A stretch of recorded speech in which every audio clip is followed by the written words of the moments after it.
जन्म हुआ ना तो सारे पहरेदार पहरा दे रहे थे। बड़ी बड़ी बेड़ियों से वसुदेव जी बंधे हुए थे, हथकड़ियों से बंधे हुए थे, मतलब पक्षी भी प्रवेश नहीं कर सकता था, इतनी चौकसी कंस ने कर रखी थी। अब भगवान प्रकट हो गए। भगवान प्रकट होकर कहने लगे, पिताजी हमें जल्दी मथुरा से गोकुल ले जाओ। वसुदेव जी कहते हैं, प्रभु मैं कैसे ले जाऊं, मेरे पाँव में तो बेड़ियां हैं, हाथ में हथकड़ियां हैं, मैं आपको कैसे ले जा सकता हूं। भगवान बोले मुझे धारण तो करिए। और जैसे ही वसुदेव जी ने भगवान को अपनी गोद में धारण किया, भक्तों पाँव की बेड़ियां अपने आप खुल गईं, हाथ की हथकड़ियां अपने आप खुल गईं। केवल ईश्वर को धारण करने की देर है। मानो भगवान कहते हैं कि जो मुझे लेकर चलता है, दुनिया का कोई भी बंधन उसे कभी बांध नहीं सकता, जो ईश्वर को लेकर चलता है। जैसे ही वसुदेव जी ने भगवान को धारण किया, पाँव की बेड़ियां हथकड़ियां अपने आप खुल गई, खोलना नहीं पड़ा। संसार का कोई भी बंधन आप खोल ही नहीं सकते। भाई हम में ताकत कहाँ है, हम में इतनी सामर्थ्यता, इतनी शक्ति नहीं है कि हम अपने बंधनों को खोल सकें। हाँ, यदि मेरा गोविंद चाहेगा तो वही मुझे हर बंधन से मुक्त कर सकता है। मेरी शक्ति नहीं है कि मैं अपने मेहनत से, अपनी काबिलियत से कुछ कर सकूं। वो चाहेंगे सब हो सकता है। और जैसे ही चले तो जेल के ताले अपने आप बिना चाबी के खुल गए। हाँ, जो ईश्वर को लेकर चलता है ना, उसके लिए मोक्ष के दरवाजे खुल जाते हैं। वैसे ही जैसे जेल के ताले खुल गए। जेल के तालों का खुलने का अर्थ है कि जो ईश्वर को लेकर चलता है उसके लिए मोक्ष के द्वार, दरवाजे खुल जाते हैं।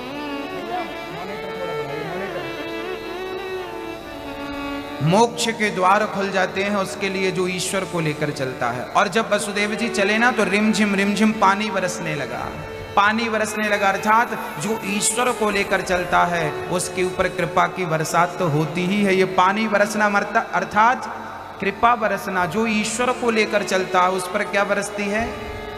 आप कहते हैं ना, गुरुजी हम बड़ी टेंशन में हैं, बड़ी परेशानी है, बड़ी चिंता है, बड़ा टेंशन, बड़ी दिक्कत चल रही है। क्यों चल रही है? क्योंकि आप ईश्वर को लेकर नहीं चल रहे हैं। हाँ, आप गलती करते हैं। आप कभी ये मत समझिएगा कि मैं अकेला हूं या मैं अकेली हूं। आप कभी कभी कहते हैं कमरे में मेरे सिवा कोई नहीं है। जब आप ये कहते हैं कि कमरे में मेरे सिवा कोई नहीं है, आप बिल्कुल गलत कहते हैं। जहां कोई नहीं होता आपके साथ, वहां ईश्वर आपके साथ ही होता है। तू अकेला नहीं प्यारे, राम तेरे साथ में। तो पहली थिंकिंग, पहली विचारधारा तो ये बनानी पड़ेगी कि आप अकेले नहीं हैं। आपके साथ हर पल हर क्षण कौन है? ईश्वर परमात्मा आपके साथ है। आप कभी भी अकेले नहीं। अपने आप को अकेला मत समझिए। और जब आप अकेले अपने आप को पाएं और जब आप बहुत दुखी हों, बहुत कष्ट में हों, तो आप जहां खड़े हैं, जहां बैठे हैं, वहीं से हाथ जोड़कर अपने दीनानाथ, अपने भक्त वत्सल पतित पावन भगवान को याद कर लें। वही आपके संकटों से आपको पार लगाएंगे, वही पार लगाने वाले हैं। उस विपत्ति में ना मैं आऊंगा ना तो आपका परिवार आएगा, याद रखिएगा। उस हाल में यदि कोई सुनेगा तो केवल ईश्वर सुनेगा। इसलिए कभी भी उसको अपने से अलग मत करिएगा और हमेशा कहते रहिएगा कि हे प्रभु मैं आपको कभी, हे प्रभु मैं आपको कभी, जोर से बोलना होगा, हे प्रभु मैं आपको कभी भूलूं नहीं। हे प्रभु मैं आपको कभी, हे प्रभु मैं आपको कभी। एक बार जोर से बोलिए, हे प्रभु मैं आपको कभी भूलूं नहीं। बस दिन में कम से कम 50 बार ये बात याद किया करो। ये मंत्र है, ये समझना कि ये गुरु मंत्र है।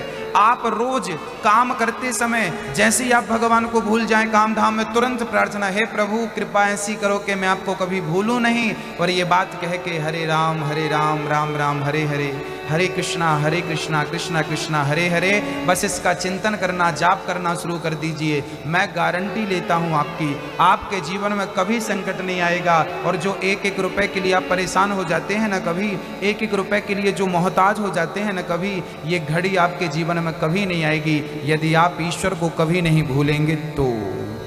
और जिस दिन आप भूल जाएंगे उसके बाद मत कहना कि हम परेशान चल रहे हैं। ये बात मैं नहीं कहता, रामचरितमानस में गोस्वामी जी कहते हैं, जानत हूँ अस स्वामी बिसारी, फिर हित काहे ना भाहि दुखारी। जानबूझ करके भगवान को भूल जाओगे तो दुख नहीं मिलेगा। अरे भगवान को भूल जाना ही सबसे बड़ा दुख है, और भगवान का स्मरण करना ही सबसे बड़ा सुख है। सुख चाहते हो तो भगवान का स्मरण कभी ना भूलो, चिंतन कभी मत भूलो, हमेशा कहीं भी रहो, किसी भी हाल में रहो, बस प्रेम से राधा रमण राधा रमण राधा रमण कहो। जैसे भी रहो बस राधा रमण कृष्ण कृष्ण कृष्ण प्रेम से कहते रहो। वसुदेव जी कृष्ण को लेकर गए तो यमुना का जल स्तर बढ़ने लगा, अर्थात जो ईश्वर को लेकर, यमुना मतलब भक्ति, जो ईश्वर को लेकर चलता है भक्ति तो बढ़ती ही बढ़ती है। वैसे ही जैसे यमुना का जल स्तर बढ़ने लगा, और जब भक्ति बढ़ जाती है तो भगवान ने पांव उस टोकनी से नीचे गिराए और अपने पांव का स्पर्श यमुना को कराया। जिसके हृदय में भक्ति बढ़ती है उसी को कृष्णों के चरणों का दर्शन होता है। बस ये कथा हमें यही सिखाती है, जब तक भक्ति नहीं बढ़ेगी तब तक कृष्ण के चरण हमें नहीं प्राप्त होंगे। और जब आगे चले तो शेषनाग भगवान छाता बन गए। शेषनाग का छाता बनने का अर्थ है कि शेष अर्थात नाग अर्थात काल। जब ईश्वर को हम लेकर चलेंगे तो काल भी आपका सहायक बन जाएगा। ये कथा ये सिखा रही है, जो आप जिससे डरते हैं काल से, मृत्यु से, वो मृत्यु भी उनकी सहायक होती है जो ईश्वर को लेकर चलते हैं। अब वसुदेव जी से गलती क्या हो गई? बोले वसुदेव जी ने कन्हैया को यशोदा के पास रख दिया, और यशोदा की बेटी वो माया थी, माया को लेकर आए, और जैसी माया को लेकर आए तो जेल के ताले अपने आप बंद हो गए, हथकड़ियां लग गई, बेड़ियां लग गई, सब पहरेदार जाग गए। माधव को लेकर चला था तो बंधन से मुक्त हो गए, और माया को लेकर चले तो बंधन में बंध गए। अर्थात माधव बंधन से मुक्त करते हैं और माया बंधन में बांधती है। अब बंधना है या मुक्त होना है वो आप पर निर्भर करता है। माया को लेकर चलोगे तो वो बांधेगी, और माधव को लेकर चलोगे तो वो बंधन से मुक्त कर देंगे। इसलिए संत कहते हैं, माया माया सब कहे, माधव कहे न कोई। एक बार माधव कहे तो माया चेरे हो।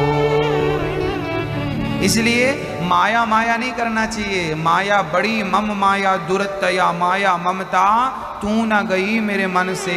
पाके केस जन्म के साथी, लाज गई नैनन से ममता तू न गई मेरे मन से। ये ममता बड़ी विकट है, बड़ी बड़ी विकट ममता माया। अच्छा, माया किसे कहते हैं? माया का स्वरूप क्या है? आपको जानकारी है माया किसे कहते हैं? जो मेरा है ही नहीं और वो मेरा लगे और मैं उसे अपना मान लूं, यही तो माया है। अच्छा, माया क्या है मैं आपको बता रहा हूं। अभी आप मुझे देखो, मैं दिख रहा हूं आपको?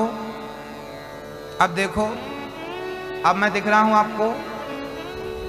हाँ या ना? नहीं दिख रहा? मेरे और आपके बीच में क्या आ गया? पर्दा।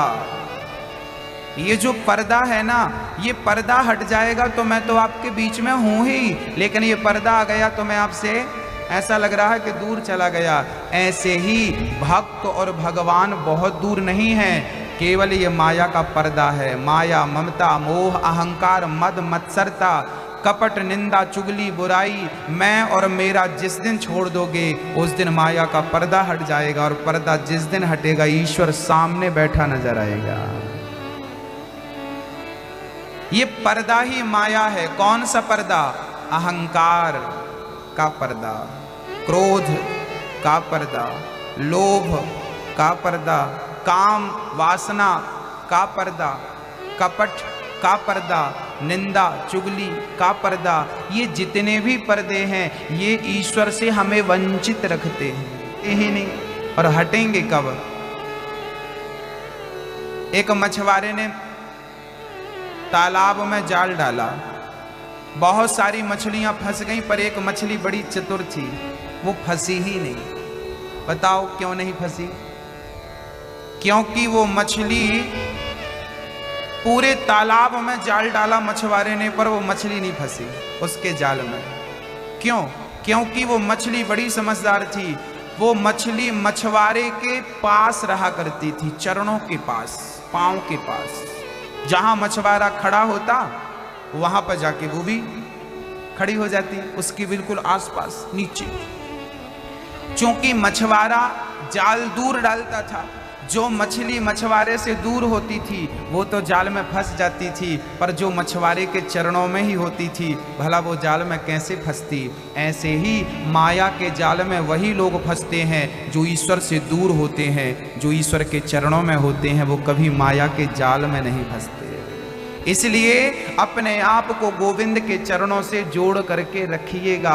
एक दिन के लिए, एक घंटे के लिए, एक मिनट के लिए, एक सेकंड के लिए आप ईश्वर से दूर मत होइएगा। हाँ, एक सेकंड के लिए बस हमेशा भाव बनाना है कि मैं उनके साथ हूं और वो मेरे साथ हैं। करना कुछ नहीं आपको, बस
तो हमें हमेशा क्या भाव बनाना है कि मैं भगवान से बिल्कुल भी दूर और वो मुझसे दूर। माया के जाल से कौन बचेगा? माया के जाल से कौन बचेगा? जो भगवान के चरणों के पास रहेगा। और जो भगवान को भूल जाएगा वो माया के चक्कर में घूमता रहेगा, घूमता रहेगा। भगवान सारे भक्तों को दर्शन दे रहे हैं। बलराम भैया को और कृष्ण कन्हैया को माँ यशोदा ने एक ही पलने पर लिटा दिया। आहा, ये बलराम भैया कौन है और ये माँ देवकी कौन है? अच्छा, देवकी के बच्चे बन तो गए भगवान, पर भगवान ने देवकी का दूध नहीं पिया, है ना? क्यों? अब बताइए, आपका बेटा जन्म आपसे ले पर आपका दूध ना पिए तो आपको, और वो भी भगवान, जिसका बेटा भगवान हो, क्या भगवान आपका कष्ट दूर करते हैं तो अपने माँ बाप का कष्ट दूर नहीं कर सकते थे? बेचारे देवकी वसुदेव को जेल में रहना पड़ा, 6 बच्चों को कंस ने मार डाला। हाँ, कितना कष्ट हुआ होगा उस माँ को। आप कहती हो बताओ भगवान है तो हमें फिर दुख क्यों मिलता है? अरे भगवान की मां को दुख मिला था। भगवान के पापा भी नहीं बच पाए, दुख से। हाँ,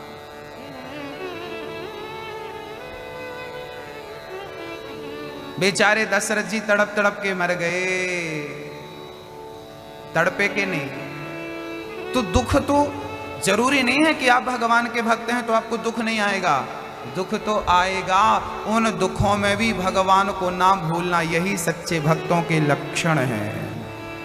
हाँ, सुख में तो सब कोई राम राम कह सकता है, पर दुख में, अधिक दुख में भी तुम भगवान को उसी तरह याद करो जैसे अच्छे समय पे याद करते थे, तब माना जाएगा कि ये भक्ति है। नहीं तो कई लोग अच्छे टाइम पे तो भगवान भगवान करते हैं, बाकी टाइम पे। एक मैया बोली, गुरुजी हम पहले भगवान को बहुत मानते थे, आजकल बिल्कुल नहीं मानते। क्यों? बोले हमारी बहू को ना होने वाला था कुछ, हमने कहा था माता जी नवरात्रि आ रही है, यदि हमारे बेटे को ना, हमारी बहू को बेटा हुआ तो हम आपके 9 दिन व्रत करेंगे और नंगे पांव आपके यहाँ आएंगे और परिक्रमा लगाएंगे और पूरी सेवा करेंगे, भंडारा करेंगे। पर बहू के बिटिया हो गई, अब तो बिल्कुल मन नहीं करता कि भगवान के मंदिर जाएं। पहले मानते थे, अब तो मानते भी नहीं हम लोग। हाँ, अब तो पहले दिया जलाते थे नवरात्रि में माता जी का, अब बिल्कुल नहीं जलाते। क्यों नहीं जलाते? क्योंकि हमने बेटा मांगा था और क्या मिल गई? बेटी। ये सोच, ये थिंकिंग आज भी लोगों के अंदर है। हमने कहा मेरी मां, आप ये क्यों नहीं सोचती हो कि हो सकता है कि आपकी बहू की बेटी भी ना होने वाली थी, मतलब वो कुछ भी ना होता, बेटी और बेटा। कम से कम माता जी की तुमने कृपा पाई है, भक्ति करी है, तो कम से कम माता रानी के आशीर्वाद से तुम्हारे घर में खुद माता रानी पुत्री बनकर पैदा हो गई, इस बात की खुशी नहीं है? मतलब ईश्वर ने जो दिया है उसका मूल्य नहीं है, जो नहीं दिया उसकी चाह है। हम संतुष्ट कब होंगे हमें ये नहीं पता। क्यों आप लोग इतने शिक्षित होकर भी बेटा और बेटी के चक्कर में पड़े हैं? और मैं आपको फिर कह दूं कि यहां आप बेटा बेटी पाने नहीं आए, आपका उद्देश्य ईश्वर को पाना था। आप कहते हैं बेटा हो जाए तो खुशी, बेटा हो जाए खुशी। अरे बताइए, मीराबाई के कौन सा बेटा था? मीरा जी के कोई पुत्र था? हाँ या ना? नहीं था ना। मीराबाई को कोई पुत्र नहीं था। इस संसार में हम पुत्र प्राप्त करने नहीं आए, पुत्री प्राप्त करने नहीं आए। इस संसार में हम केवल ईश्वर को पाने आए हैं। यदि वो मिल गए तो सब कुछ आपने पा लिया, और वो ना मिले और सब कुछ मिल जाए तो सब कुछ पाना बेकार है। वो प्यार भी करें, प्रेम भी करें, पर आपका पति आपकी तरफ देखे भी ना,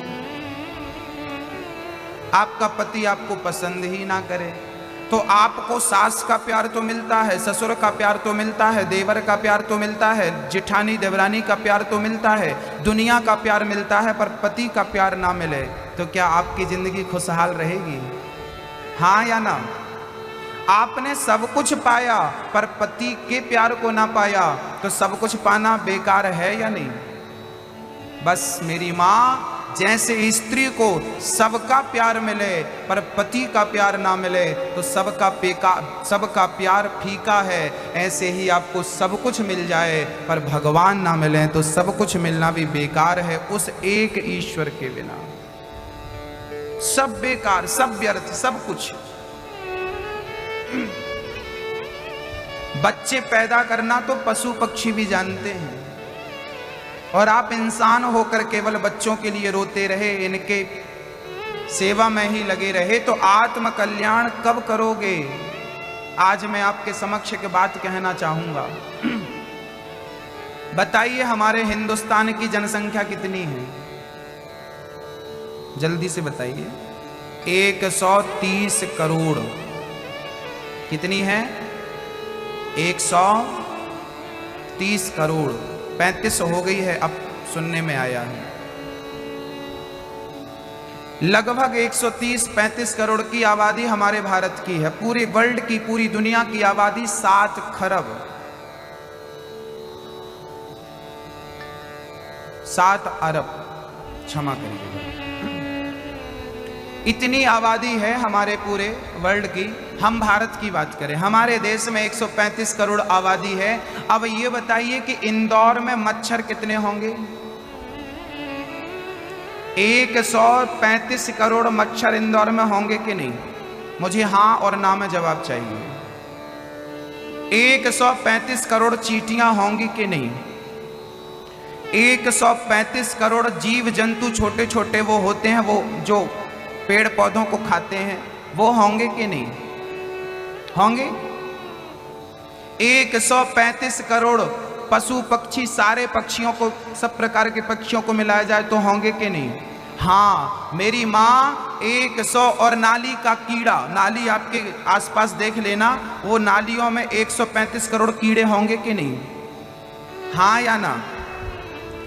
135 करोड़ पूरे भारत की जनसंख्या है और इंदौर में ही 135 करोड़ से ज्यादा मच्छर हैं, मक्खी हैं, कीट हैं, पतंगे हैं, कीड़े हैं, मकोड़े हैं। और ये केवल इंदौर की बात मैंने की, और पूरे भारत में कितने होंगे? कोई गिनती है? अब सोचिए कि कितने बार इन्हें कीड़ा बनना पड़ा, मच्छर बनना पड़ा, मक्खी बनना पड़ा, ये जीव जंतु बनना पड़ा। उसके बाद लाखों के बाद कहीं ईश्वर ने आपको मनुष्य के लिए चुना होगा, चुनाव किया होगा। करोड़ों में एक हैं आप, करोड़ों में एक हैं आप, बड़े भाग्य मानुष तन पावा। मेरी माँ, ये मानव का जो देह आपको मिला है ना, यही ईश्वर की बहुत बड़ी कृपा है। अब इसे पाकर भी तुम रोती हो, रोते हो कि भगवान ये दे दो, तो ये बात तो ऐसी हो गई कि एक राजा ने एक भिखारी से कहा कि चल बोल तुझे क्या चाहिए। तो भिखारी ने कहा मुझे कुछ नहीं चाहिए, बस मुझे तो मुट्ठी भर भूसा दे दो, भूसा, भूसा दे दो आप। तो राजा ने कहा कि मांग, और तुमने मांगा क्या? भूसा मांग लिया, घास मांग ली, ये कोई मांगने की चीज? अरे राजा कह रहा है कुछ बढ़िया सा मांगता। ऐसे ही परमात्मा के सामने जाकर कहते हो मुझे बेटा दे दो, मुझे बेटी दे दो, ये तुच्छ सी चीजें क्यों मांगते हो? से भगवान को ही क्यों नहीं मांग लेते? प्रभु मैं तुझसे तुझको मांगने आया हूं, अब क्या मांगू तुझसे? सब तो है, संतोष भी कभी कभी किया करो। और वो जो देता है ना, वो आपकी चाह से, आपकी सोच से परे देता है। जहां आपकी सोच नहीं जा सकती, जहां आपकी बुद्धि नहीं जा सकती, वहां की संपत्ति वो लाकर आपके कदमों में डाल देता है। आपने कभी नहीं सोचा होगा कि आपको ये मिलने वाला था, पर ईश्वर ने दिया। तो हम मनुष्य लोग बड़े भाग्यशाली हैं। आप इस बात को माने या बिल्कुल मत माने। कितने जन्म तक हमें कीड़ा बनना पड़ा, ये सब बनना पड़ा, इसके बाद आज इतना सुंदर तन मिला है, और इस तन को भी तुमने आज गवा दिया। याद रखना, आज के 100 साल पहले आप में से कोई था? जवाब दीजिए। और आज के 100 साल बाद आप में से कोई रहेगा? कहानी कितने दिनों की है? केवल 100 साल की।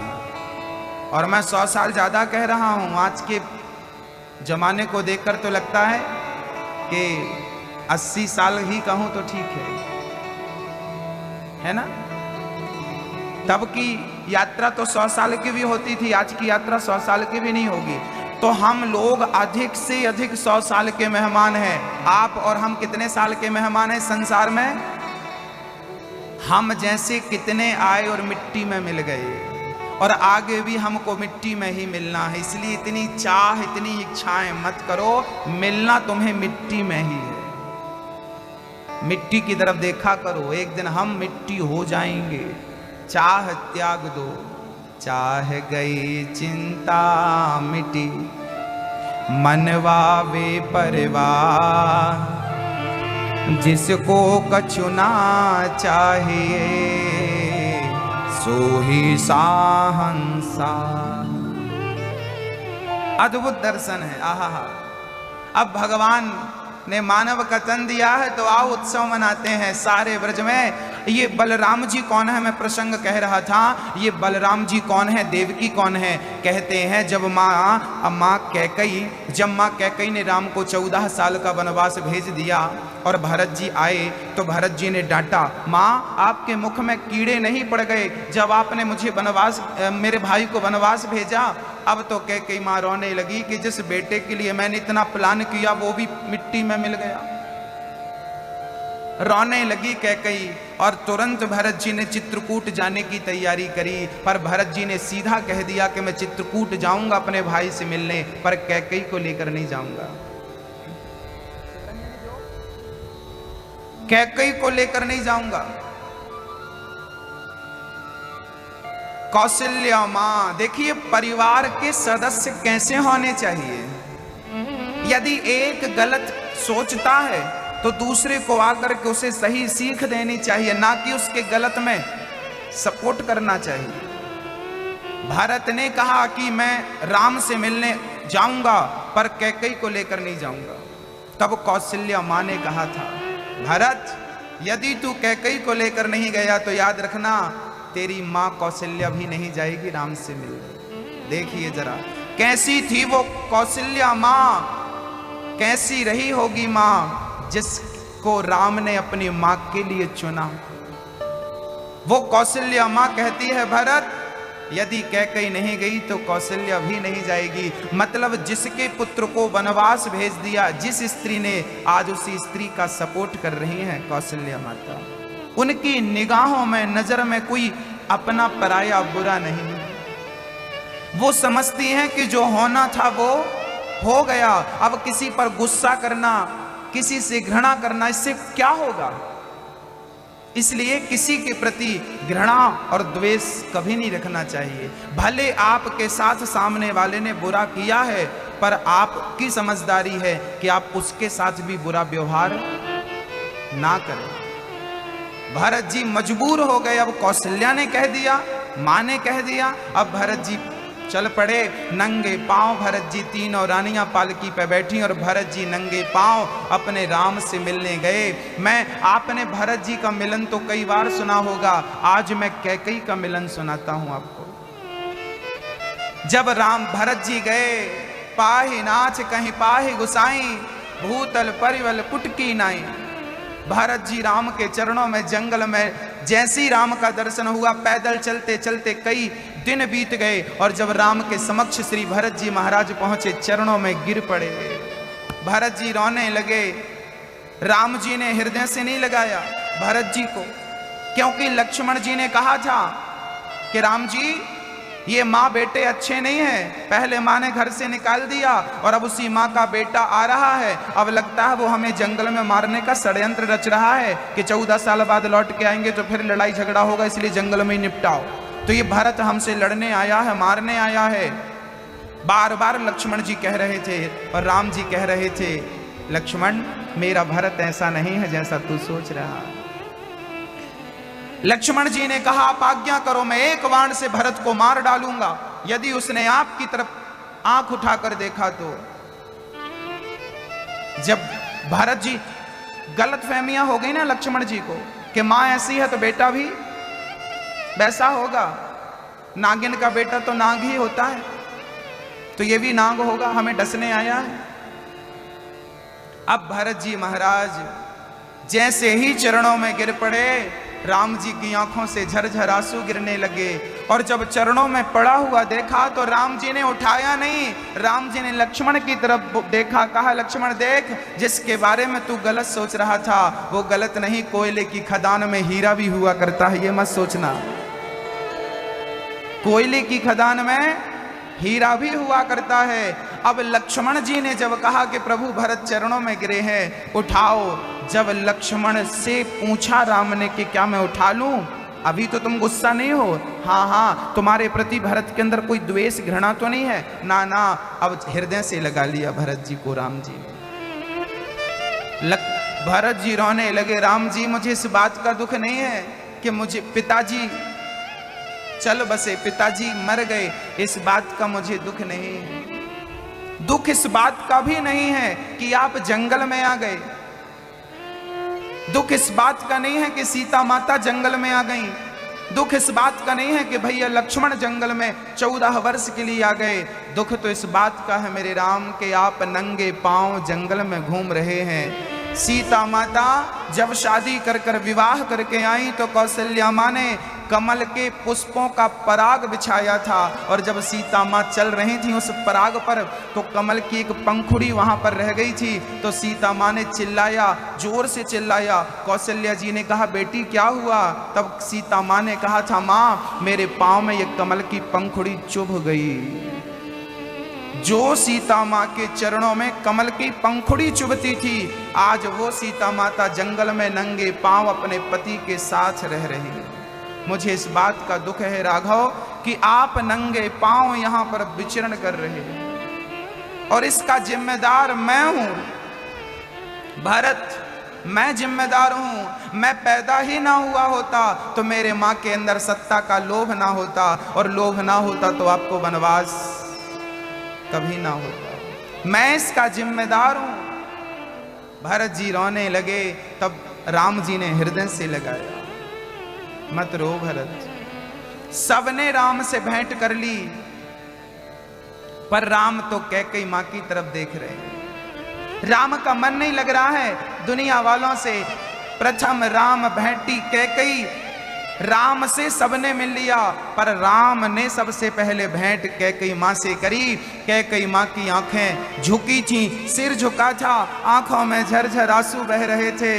राम मुझे माफ कर दो, राम मुझे माफ कर दो, मैंने आपको वनवास भेजा, मुझे क्या पता था कि आपको इतना कष्ट। राम के पांव को जब कैकेयी मां ने देखा ना तो उनकी आंखों से अश्रुधार बहने लगे। राम मुझे माफ कर दो, मुझे माफ कर दो राम। राम ने हृदय से लगा लिया, मां मुझसे माफी क्यों मांगती हो? आपने कोई अपराध ही नहीं किया,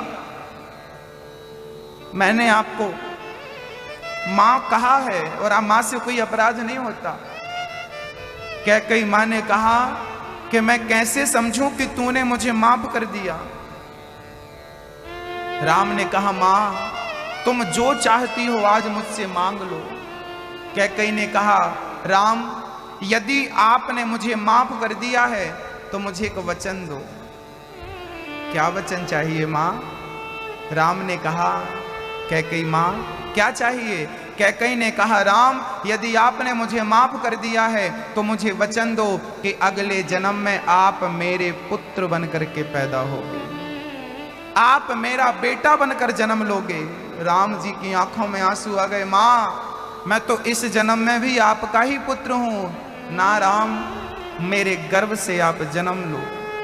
जैसे कौशल्या मां के गर्भ को आपने पवित्र किया, यदि माफ किया है तो मुझे वचन दो कि मेरे गर्भ से जन्म लोगे। राम ने कहा मां मैं आपको वचन देता हूं कि मैं आपके गर्भ से जन्म लूंगा, पर मैं आपसे ये भी कहना चाहूंगा कि मैं जन्म तो ले लूंगा आपके गर्भ से, पर मैं आपका कभी दूध नहीं पीऊंगा, क्योंकि दूध तो किसी और मां का पीना है मुझे। अब तो राम जी वही कैकेयी इस जन्म में मां देवकी के रूप में आई, और राम ने जन्म तो लिया कृष्ण बनकर, पर दूध नहीं पिया। दूध पिया है मां यशोदा का। अच्छा कैकेयी ने अगर ये वरदान ना मांगा होता तो कृष्ण राम की प्लानिंग यही थी कि वो यशोदा के ही पुत्र बनकर जन्म ले, पर अब प्लानिंग में थोड़ा सा बदलाव करना पड़ा और ये लीला फिर आगे बढ़ी। ये तो हो गई मां देवकी की बात। अब मैं बात करता हूं बलदाऊ भैया की। ये जो कन्हैया जी के बड़े भाई हैं श्री बलराम जी, ये बलराम जी कौन है? ये पिछले जन्म के लक्ष्मण जी। 14 वर्ष तक लक्ष्मण जी ने नारी का त्याग किया, निद्रा का त्याग किया और भोजन का त्याग किया। जब राम राजा बने, सीता जी रानी बनी, तो गुरु वशिष्ठ जी ने लक्ष्मण की पीठ थपथपाई, वाह लक्ष्मण भाई हो तो आप सरीका आप जैसा। 14 साल तक आपने नारी, निद्रा और भोजन का त्याग किया। राम जी खड़े हो गए, गुरु जी शायद आपको पता नहीं है, लक्ष्मण ने नारी तो त्यागी है, निद्रा तो त्यागा है, पर इसने भोजन नहीं त्यागा। मैं रोज दोना भर भर के सिर्फ देता था फल फूल। बोल लक्ष्मण, आपने खाया कि नहीं? लक्ष्मण बोले, प्रभु भैया मैंने 14 साल तक नहीं खाया। अरे तो मैंने तुम्हें दोना भर भर के जो दिया उसका क्या किया?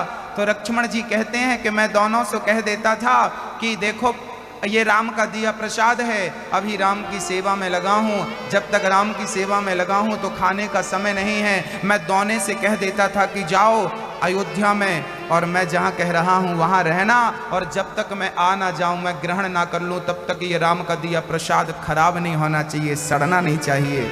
राम जी बोले, कहाँ हैं वो सारे दोने? लक्ष्मण जी ने एक स्टोर रूम खोला तो राम के हाथों से दिए सारे दोने वहां पर पड़े थे। राम जी ने गिनती कराई, गिनती करी तो 4 दोने कम निकले। राम जी बोले, लक्ष्मण आपने 4 बार तो भोजन किया है, देखो 4 दोने कम हैं। राम जी भैया, लक्ष्मण जी ने कहा, भैया मैंने 4 बार भोजन नहीं किया, ये 4 दोने कम इसलिए हैं क्योंकि 4 बार आपने ही भोजन नहीं किया। मैंने आते थे तो आप मुझे देते थे, आप ही नहीं खाएंगे तो मुझे क्या मिलेगा? तो आपने जब पहले दिन आपका वनवास हुआ उस दिन आपने कुछ नहीं खाया, पहला दोना वो कम। दूसरा दोना जब पिता की मृत्यु का समाचार आपने सुना उस दिन आपने दिन भर कुछ नहीं ग्रहण किया, उस दिन आपने नहीं खाया तो मैंने नहीं खाया। तीसरा दोना वो कम जब माता सीता का हरण रावण ने किया, पूरा दिन आपको सीता की खोज में निकल गया, उस दिन आपने कुछ नहीं खाया, मैंने कुछ नहीं खाया। तीसरा दोना वो कम। और चौथा दोना वो कम जब मेघनाथ ने मुझे शक्ति मारी, मैं आपकी गोद में पड़ा था, उस दिन आपने कुछ नहीं खाया, मुझे कुछ नहीं दिया। 4 दोने कम है। बाकी गिनकर देख लीजिए, पूरे 14 साल के पूरे दोने आपको मिलेंगे। राम की आंखों से झरझर आंसू गिरने लगे। वाह लक्ष्मण, 14 वर्ष तक साथ में रहकर मुझे पता ही नहीं चलने दिया कि मैं भूखा हूं। ये सेवा धर्म है, ये सेवा है, सबसे कठोर धर्म है सेवा। राम बोले, लक्ष्मण इस जन्म में आप छोटे बने थे इसलिए सेवा किया, अगले जन्म में तुम बड़े बनकर जाना, मैं छोटा बनकर तुम्हारी सेवा करके इस जन्म का ऋण चुकाऊंगा। और इसीलिए कृष्ण जी अब छोटे बन गए हैं, राम जी कृष्ण बनकर छोटे और लक्ष्मण जी बलराम बनकर बड़े बन करके प्रकट हुए। भगवान किसी का ऋण अपने पास नहीं रखते। यदि आपने किसी के साथ भी अच्छा किया है तो ईश्वर आपके ऋणी हो गए और उसका ऋण ईश्वर चुकाएंगे। भक्तों, राम कथा अनंत है, मैं राम कथा सुनाने लगूं तो समय हो जाएगा। जब राम जी केवट के पास पहुंचे, केवट से कहा, केवट भैया मुझे नाव में बिठाओ, पार लगा दो। केवट बोला, सरकार मेरी नाव बहुत छोटी है और लकड़ी की है, पत्थर की नहीं है। राम बोले, भाई नाव तो लकड़ी की ही होती है, पत्थर की थोड़ी होती है। केवट बोला, सरकार आपके चरणों में जादू है, पत्थर पर नाव पांव रखा था आपने तो वो पत्थर नारी बन गया था। मेरी नाव लकड़ी की है, पांव रख दी और नारी बन गई तो मेरी घरवाली झगड़ा करेगी, मैं तो थी दूसरी कहां से आ गई? आपके पांव में जादू है तो फिर कैसे काम बने? बोले, मैं आपके चरणों को धुलना चाहता हूं। केवट राम रजाय सुपावा, पानी कठवता भर ले आवा। कठौतों में पानी जब राम की इच्छा मिली तो चरणों में पानी डाल डालकर कठौते में पांव रख करके राम के चरण घिस घिस के धुलने लगे। वाह, जिनके चरणों के दर्शन दुर्लभ हैं, धन्य है ये केवट के राम के चरणों को घिस घिस करके धुल रहा है। न जाने कौन से गुण पर दया निधि रीझ जाते हैं, यही सदग्रंथ कहते हैं, यही हरि भक्त गाते हैं। राम ने चरण धुलाए और केवट ने चरणों को धुलकर चरणामृत पी लिया, पत्नी को पिलाया, पितरों के नाम से छोड़ा और अब नाव में बिठाया केवट ने। और नाव जब बीच में पहुंची तो डगमग डगमग डगमग डगमग डुलाने लगा। राम जी बोले, भैया धीरे धीरे चल, मुझसे तैरना नहीं आता। केवट बोला सरकार यदि आपको तैरना नहीं आता तो आप एक काम करो, आप मेरा हाथ पकड़ लो। केवट कितना चतुर था देखिए। केवट तूने क्यों नहीं पकड़ा राम जी का हाथ, तू भी तो पकड़ सकता था ना। केवट बोला अगर मैंने राम का हाथ पकड़ लिया तो मैं राम का हाथ कभी भी छोड़ सकता हूं, पर राम ने जिसको एक बार पकड़ लिया राम कभी नहीं छोड़ेंगे। इसलिए प्रभु मैं आपको नहीं, आप मुझे पकड़ लो।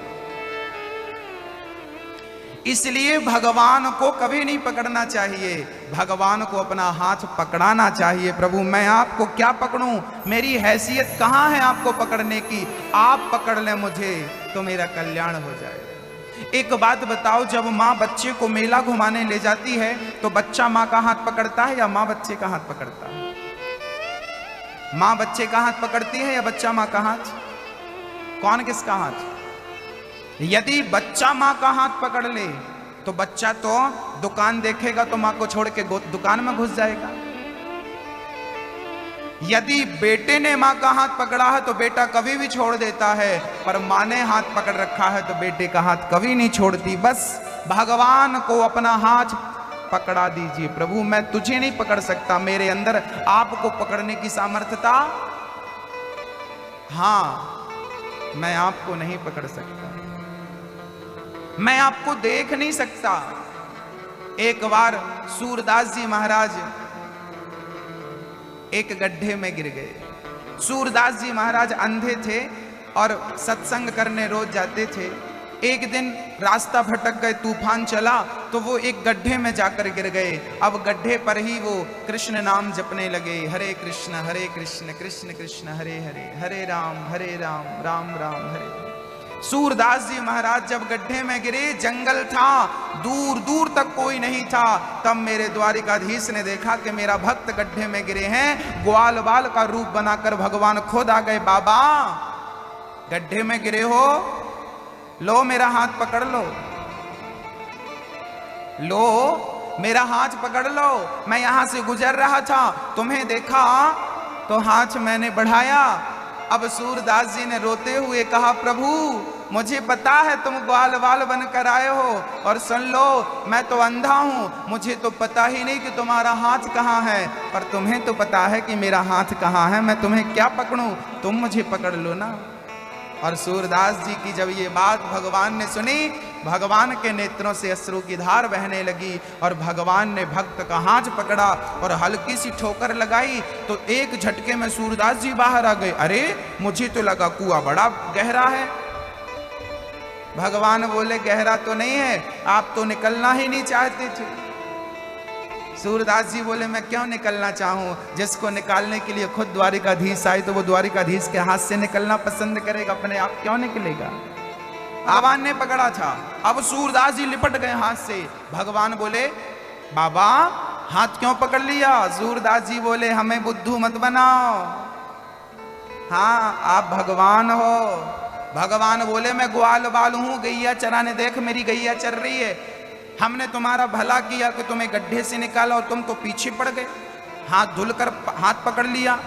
सूरदास जी बोले मैंने बहुत बच्चों के हाथ पकड़े हैं, पर तुम्हारे हाथ जैसा आज तक मैंने किसी का हाथ नहीं पकड़ा। ये हाथ तो मेरे भगवान का ही हो सकता है, ये हाथ और किसी का नहीं हो सकता। सूरदास जी भगवान छुड़ाने लगे, हाथ छुड़ाने लगे, छुड़ाने, और भगवान छुड़ाए, छूट गया। और जब हाथ छूट गया सूरदास जी के पास से भागे। सूरदास जी महाराज रोने लगे, प्रभु हाथ छुड़ा कर जा रहे हो, बड़े मर्द बनते हो, यदि हाथ छुड़ा कर जा रहे हो, हाथ छुड़ा कर चले गए, दिल से निकल कर दिखाओ तो जाने कि तुम भगवान हो, तुम कृष्ण हो। यूं तो हाथ छुड़ा कर जाना सरल है, पर दिल से निकल पाना कठिन है। तुम दिल से निकल कर दिखाओ तो जाने कि तुम भगवान हो। सूरदास जी ने चुनौती दे दी भगवान को कि तुम भगवान हो तो मेरे दिल से निकल करके दिखाओ। और जब सूरदास जी रोने लगे तो भगवान फिर वापस आ गए। तब तक राधा जी आ गई और राधा रानी जब आई तो राधा जी ने देखा कि प्रभु ये कौन है, ये रो क्यों रहा है। कन्हैया ने कहा ये सूरदास जी हैं, बड़े भगत हैं, तो रो क्यों रहे हैं। बोले मेरा दर्शन चाहता है। तो राधा रानी बोली दर्शन क्यों नहीं देते? तो कन्हैया बोले कि दर्शन मैं कैसे दूं, जब तक आपकी कृपा किसी पर ना हो तब तक वो मेरा दर्शन कर कैसे सकता है। तब राधा जी सूरदास जी के पास चली गई। बाबा, ओ बाबा, कन्हैया को दर्शन करेगो? सूरदास जी बोले हाँ हाँ दर्शन करूंगो।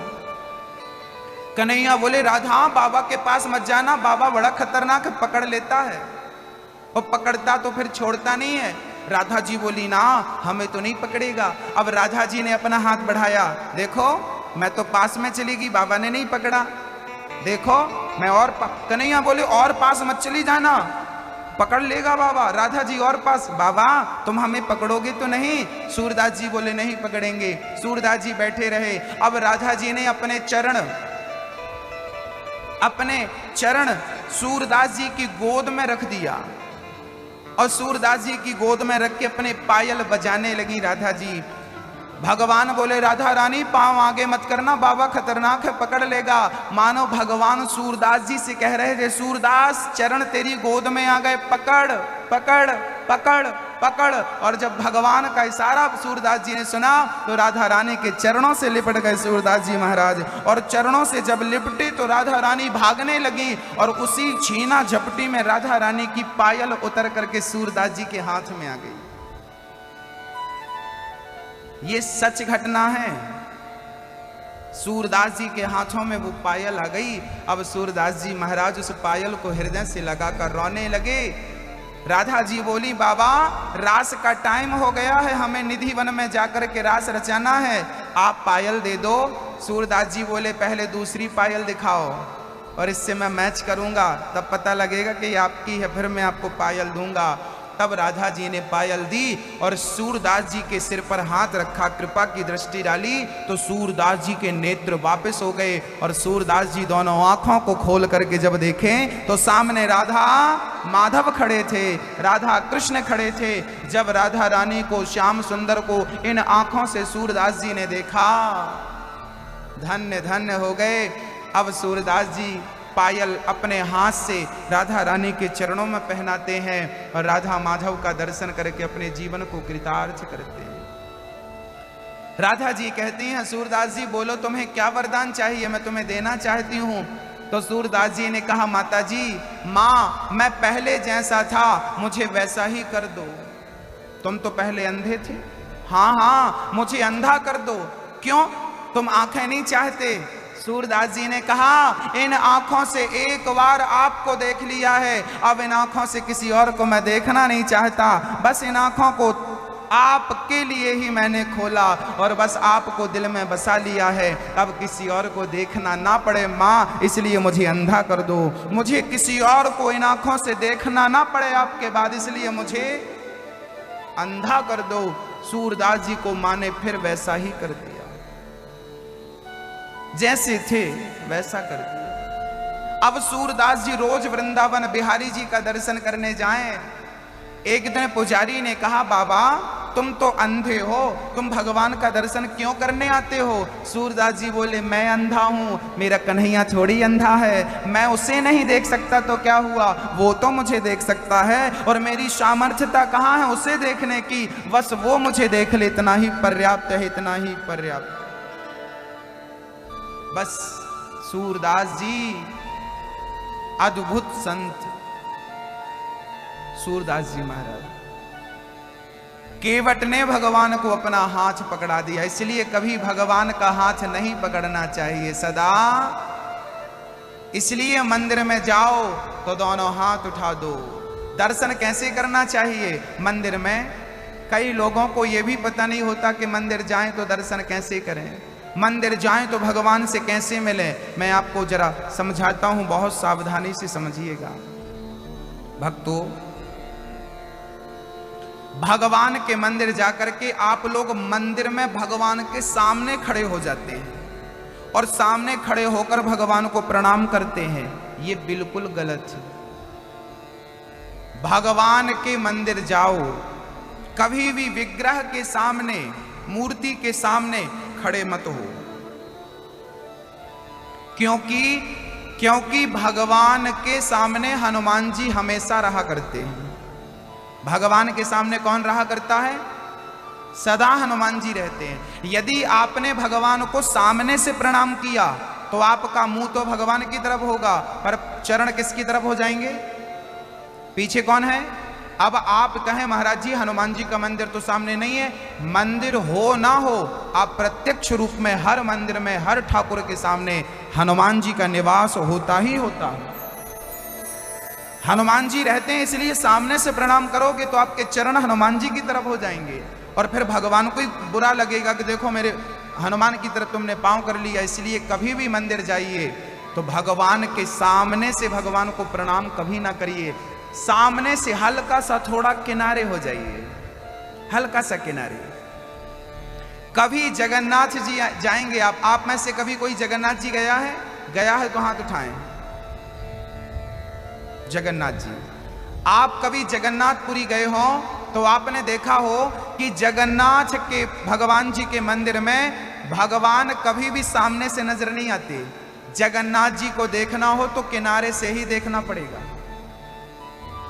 ऐसे झुकना, किनारे जाना पड़ेगा। किनारा पकड़ेंगे तो जगन्नाथ जी का दर्शन होगा। बीच में द्वार के खड़े रहेंगे, जगन्नाथ जी का दर्शन नहीं होगा। मानो भगवान यही कहना चाहते हैं जगन्नाथ जी कि जब तक तुम किनारा नहीं पकड़ोगे तब तक मेरा दर्शन संभव ही नहीं है। किनारा पकड़ना अर्थात बहुत घूम लिया बीचों बीच, अब बुढ़ापा आ गया है, अब किनारा पकड़ लो और भगवान के भजन में लग जाओ। माया मोह त्याग करके किनारा पकड़ लो। तो भगवान के मंदिर में कभी भी जाएं तो सामने से दर्शन ना करें, कभी भी कैसे दर्शन करें? हल्का सा किनारा होकर, किनारा पकड़ के। कौन सा किनारा? बोले भगवान के दाहिने तरफ खड़े हो जाइए। हैं? किस तरफ? जैसे ये मंदिर है, यहां ये भगवान जी हैं, तो भगवान का दाहिना साइड कौन हो गया? दाहिना हाथ ये हो गया दाहिना, है ना? ये दाहिने तरफ खड़े होकर भगवान को प्रणाम करिए। प्रणाम किनारे से। कभी भी आप मंदिर जाएं तो साधु संतों को देखें, वो कभी सामने से प्रणाम नहीं करते, वो किनारे से प्रणाम करते हैं। इसलिए भगवान को हमेशा किनारे से प्रणाम करना चाहिए, बीच से नहीं। कई लोग तो, आप तो माताएं तो बिल्कुल सामने से आपके चरण हनुमान जी की तरफ चले जाते हैं। गुरु को भी सामने से प्रणाम नहीं करना चाहिए, क्योंकि गुरु के आगे गोविंद खड़े होते हैं। यदि तुमने गुरु के सामने आकर के प्रणाम किया तो गुरु की तरफ मुंह हो जाएगा, गोविंद की तरफ चरण हो जाएंगे, अपराध हो जाएगा, पाप हो जाएगा। इसलिए गुरु की भी दाहिनी साइड से खड़े होकर किनारे से प्रणाम करना चाहिए, किनारे से प्रणाम करना चाहिए। हाँ, बड़ी महिमा है प्रणाम करने की।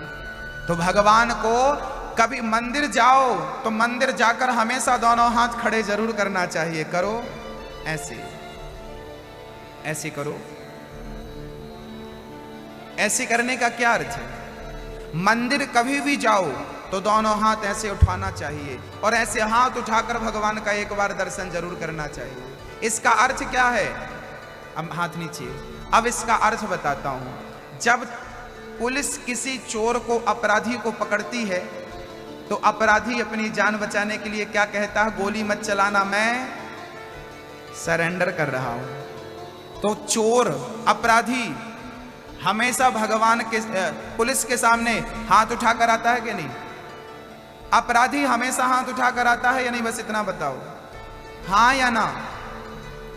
अपराधी हाथ उठाने का अर्थ है कि मैंने सरेंडर कर दिया। मैंने क्या किया? मैंने किया क्या?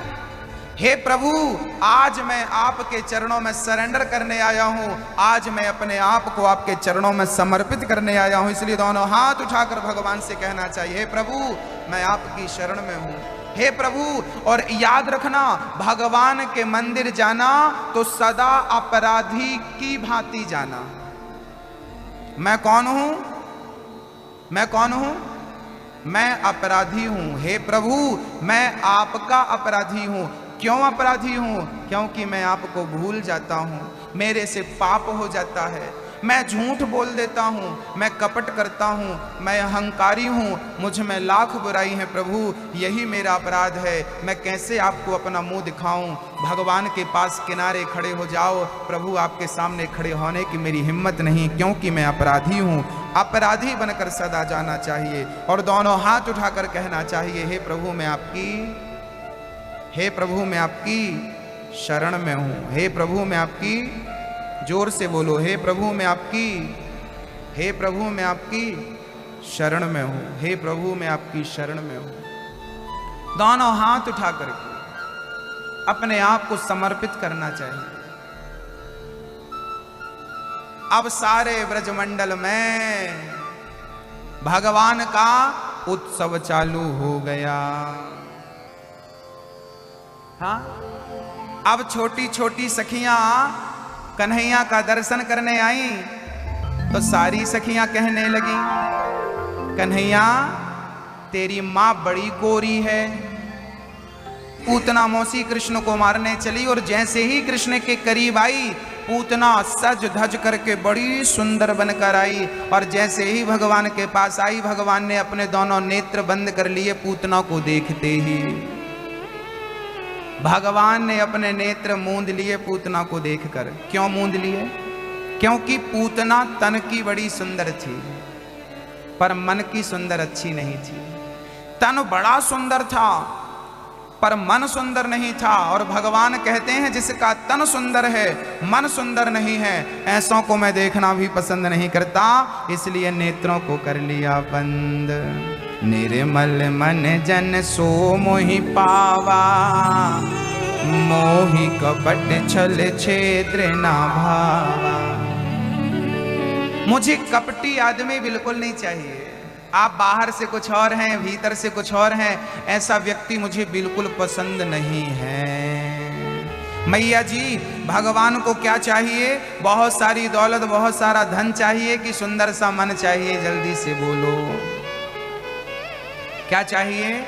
भगवान ये नहीं देखते कि आप कितने धनवान हैं और कितने गरीब हैं, आपकी जाति क्या है, आपका धर्म क्या है। भगवान तो केवल आपके अंदर का भाव देखते हैं कि आपके अंदर का भाव कैसा है, मेरे प्रति वो प्रेम कितना है।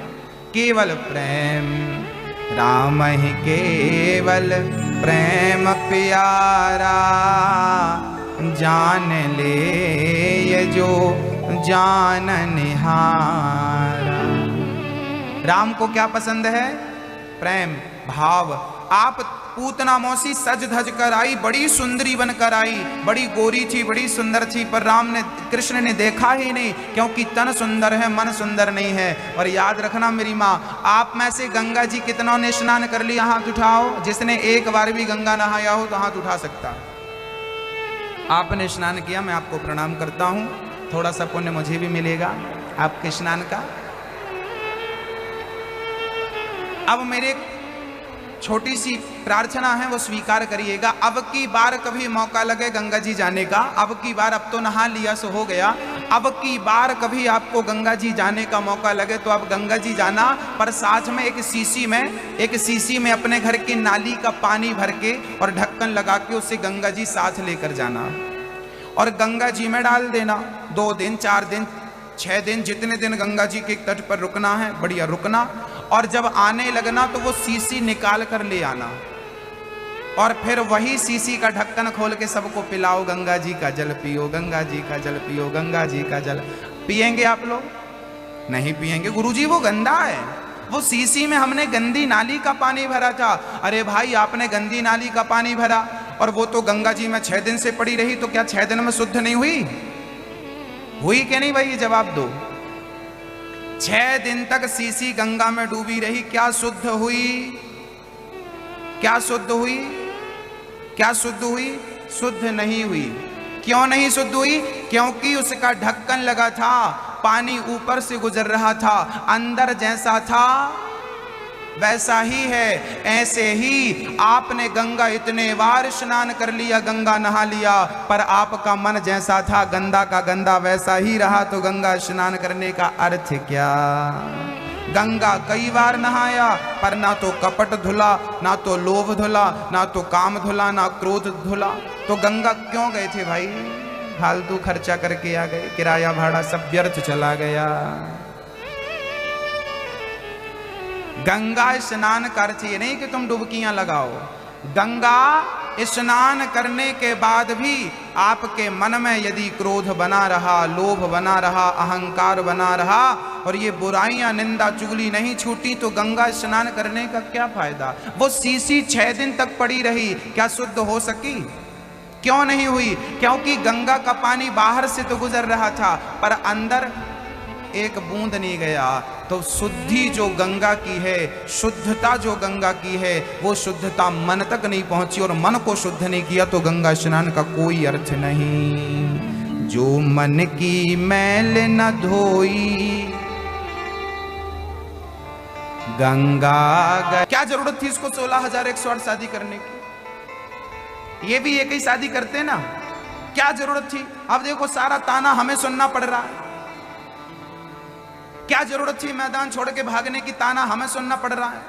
अब तो भैया वृंदावन का भगत, कृष्ण का भगत बोरिया बिस्तर बांधा, बोले कन्हैया टाटा अब हम जा रहे हैं, अब अयोध्या जाएंगे, अब तुम्हारे पास नहीं आएंगे, तुम टेढ़े हो और तुम्हारा इतने विवाह और इतना सब बहुत कहानी है आपकी। वो गोपियों का चीर चुराना, तो ये सब क्या जरूरत थी गोपियों के घर जाने के? मक्खन 9 लाख गैया थी बाप के घर पे, फिर भी माखन चुराते फिरते थे और ये ताने मार रहे तुम्हारा भगवान चोर है, भगवान चोर तुम्हारा, और हमारे राम जी तो कोई चोरी नहीं किए। अब तो वृंदावन वाला भक्त जो कृष्ण का भक्त था बड़ा दुखी हुआ, बड़ा दुखी, और वो इतना दुखी हुआ कि अपना बोरिया बिस्तर बांधा और सीधा सीधा वृंदावन छोड़ करके अयोध्या की तरफ जाने लगा।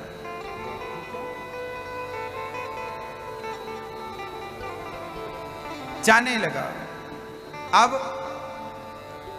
तभी भगवान श्री कृष्ण नन्हा सा रूप बनाकर पहुंच गए। बाबा बाबा ओ बाबा। बाबा ने पलटकर देखा तो एक सुंदर सा बच्चा पुकार रहा था। क्या हुआ बेटा? बाबा मेरी बाल्टी कुएं में गिर गई है, जरा मेरी बाल्टी निकाल दो। बाबा बोले चल मैं निकालता हूं। वो छोटा सा बच्चा और कोई नहीं था, स्वयं भगवान कृष्ण ही बाल रूप में आए और बोले बाबा मेरी बाल्टी कुआं में गिर गई है। और वो बच्चा बाल्टी कैसे निकाल रहा था? सीधा सरिया कुएं में डाल रहा था, सीधा सरिया कुएं पे डाला। बाबा बोले बेटा सरिया सीधा है, बाल्टी ऐसे नहीं निकलेगी, सरिया को थोड़ा सा टेढ़ा करो। और सरिया को टेढ़ा किया और टेढ़ा किया और जब कुएं पे डाला तो बाल्टी फंस करके कुएं से ऊपर आ गई। बच्चे ने कहा बाबा कुछ समझ में आया? बाबा बोला मुझे तो कुछ समझ में नहीं आया, बेटा तू क्या कहना चाहता है? तब उस बच्चे ने कहा बाबा आप वृंदावन छोड़कर क्यों जा रहे हो? बोले मेरा भगवान टेढ़ा है, टेढ़ा है। भगवान बोले, बालक बोला राम जी इसलिए सीधे थे क्योंकि वो त्रेता युग में आए थे और त्रेता के बाद द्वापर युग आना था ना, तो त्रेता युग भी अच्छा था और द्वापर भी अच्छा था, इसलिए राम जी सीधे आए क्योंकि उनके भगत भी सीधे थे। पर द्वापर के बाद कलयुग आने वाला था तो भगवान ने कहा कि मैं सीधा बनकर जाऊंगा। तो कैसे पार लगेंगे लोग?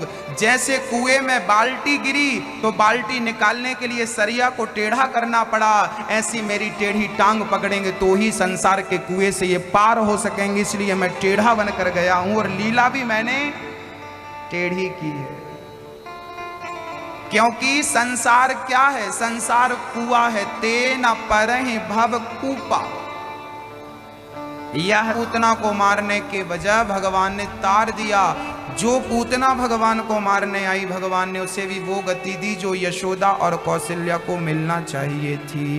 भगवान ने पूतना पर कृपा करी।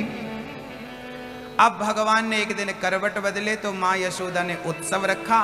छगड़े के नीचे कन्हैया को लिटा दिया, सामान ऊपर रख दिया और उत्सव मनाने लगी, सबको भोजन कराने लगी। अच्छा, गाड़ी के नीचे कन्हैया को रखा, ऊपर सामान रख दिया।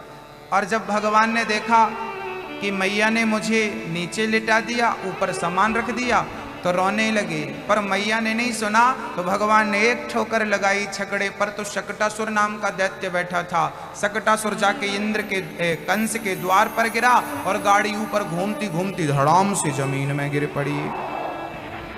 मैया यशोदा ने कन्हैया को नीचे बिठा दिया और सामान ऊपर भर दिया। जब जिंदगी की गाड़ी में आप अपने आप को और अपने काम धंधे को आगे कर लेते हैं और कन्हैया को नीचे और पीछे कर देते हैं, तब भगवान एक लात जमाता है जिंदगी की गाड़ी में और जिंदगी की गाड़ी उलट पलट जाती है। आप कहते हैं ना कभी कभी तूफान आ गया जिंदगी में, गाड़ी उलट पलट गई, क्योंकि ईश्वर को आपने छोड़ दिया या पीछे बिठा दिया, लात मारी, भगवान ने ठीक हो गया। इसलिए भगवान को जिंदगी की गाड़ी में कभी पीछे और नीचे नहीं, सदा आगे। अर्जुन ने अपने कृष्ण को कहां बिठाया? कहां बिठाया? आगे। सारथी बनाकर डोर पकड़ा दी, रथ की डोर आपके हाथ में है, जहां ले जाना चाहो ले जाओ, हम नहीं ले जा सकते। अब जिसकी डोर भगवान के हाथों में हो उसका तो कल्याण निश्चित है, इसलिए अपनी डोर भगवान को देना चाहिए। अब सौंप दिया इस जीवन का सब भार तुम्हारे हाथों में, है जीत तुम्हारे हाथों में और हार तुम्हारे हाथों में।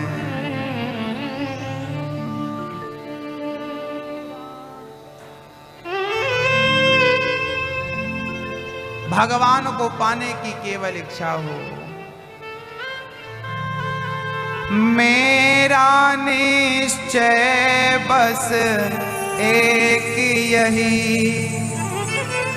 एक बार तुम्हें पा जाऊं मैं, अर्पण कर दूं दुनिया भर का सब प्यार तुम्हारे हाथों में। अब सौंप दिया इस जीवन का सब कुछ भगवान को सौंप दो, कुछ अपने पास ना रखो।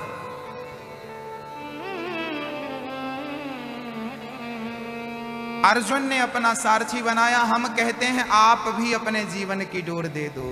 जहां ले चलोगे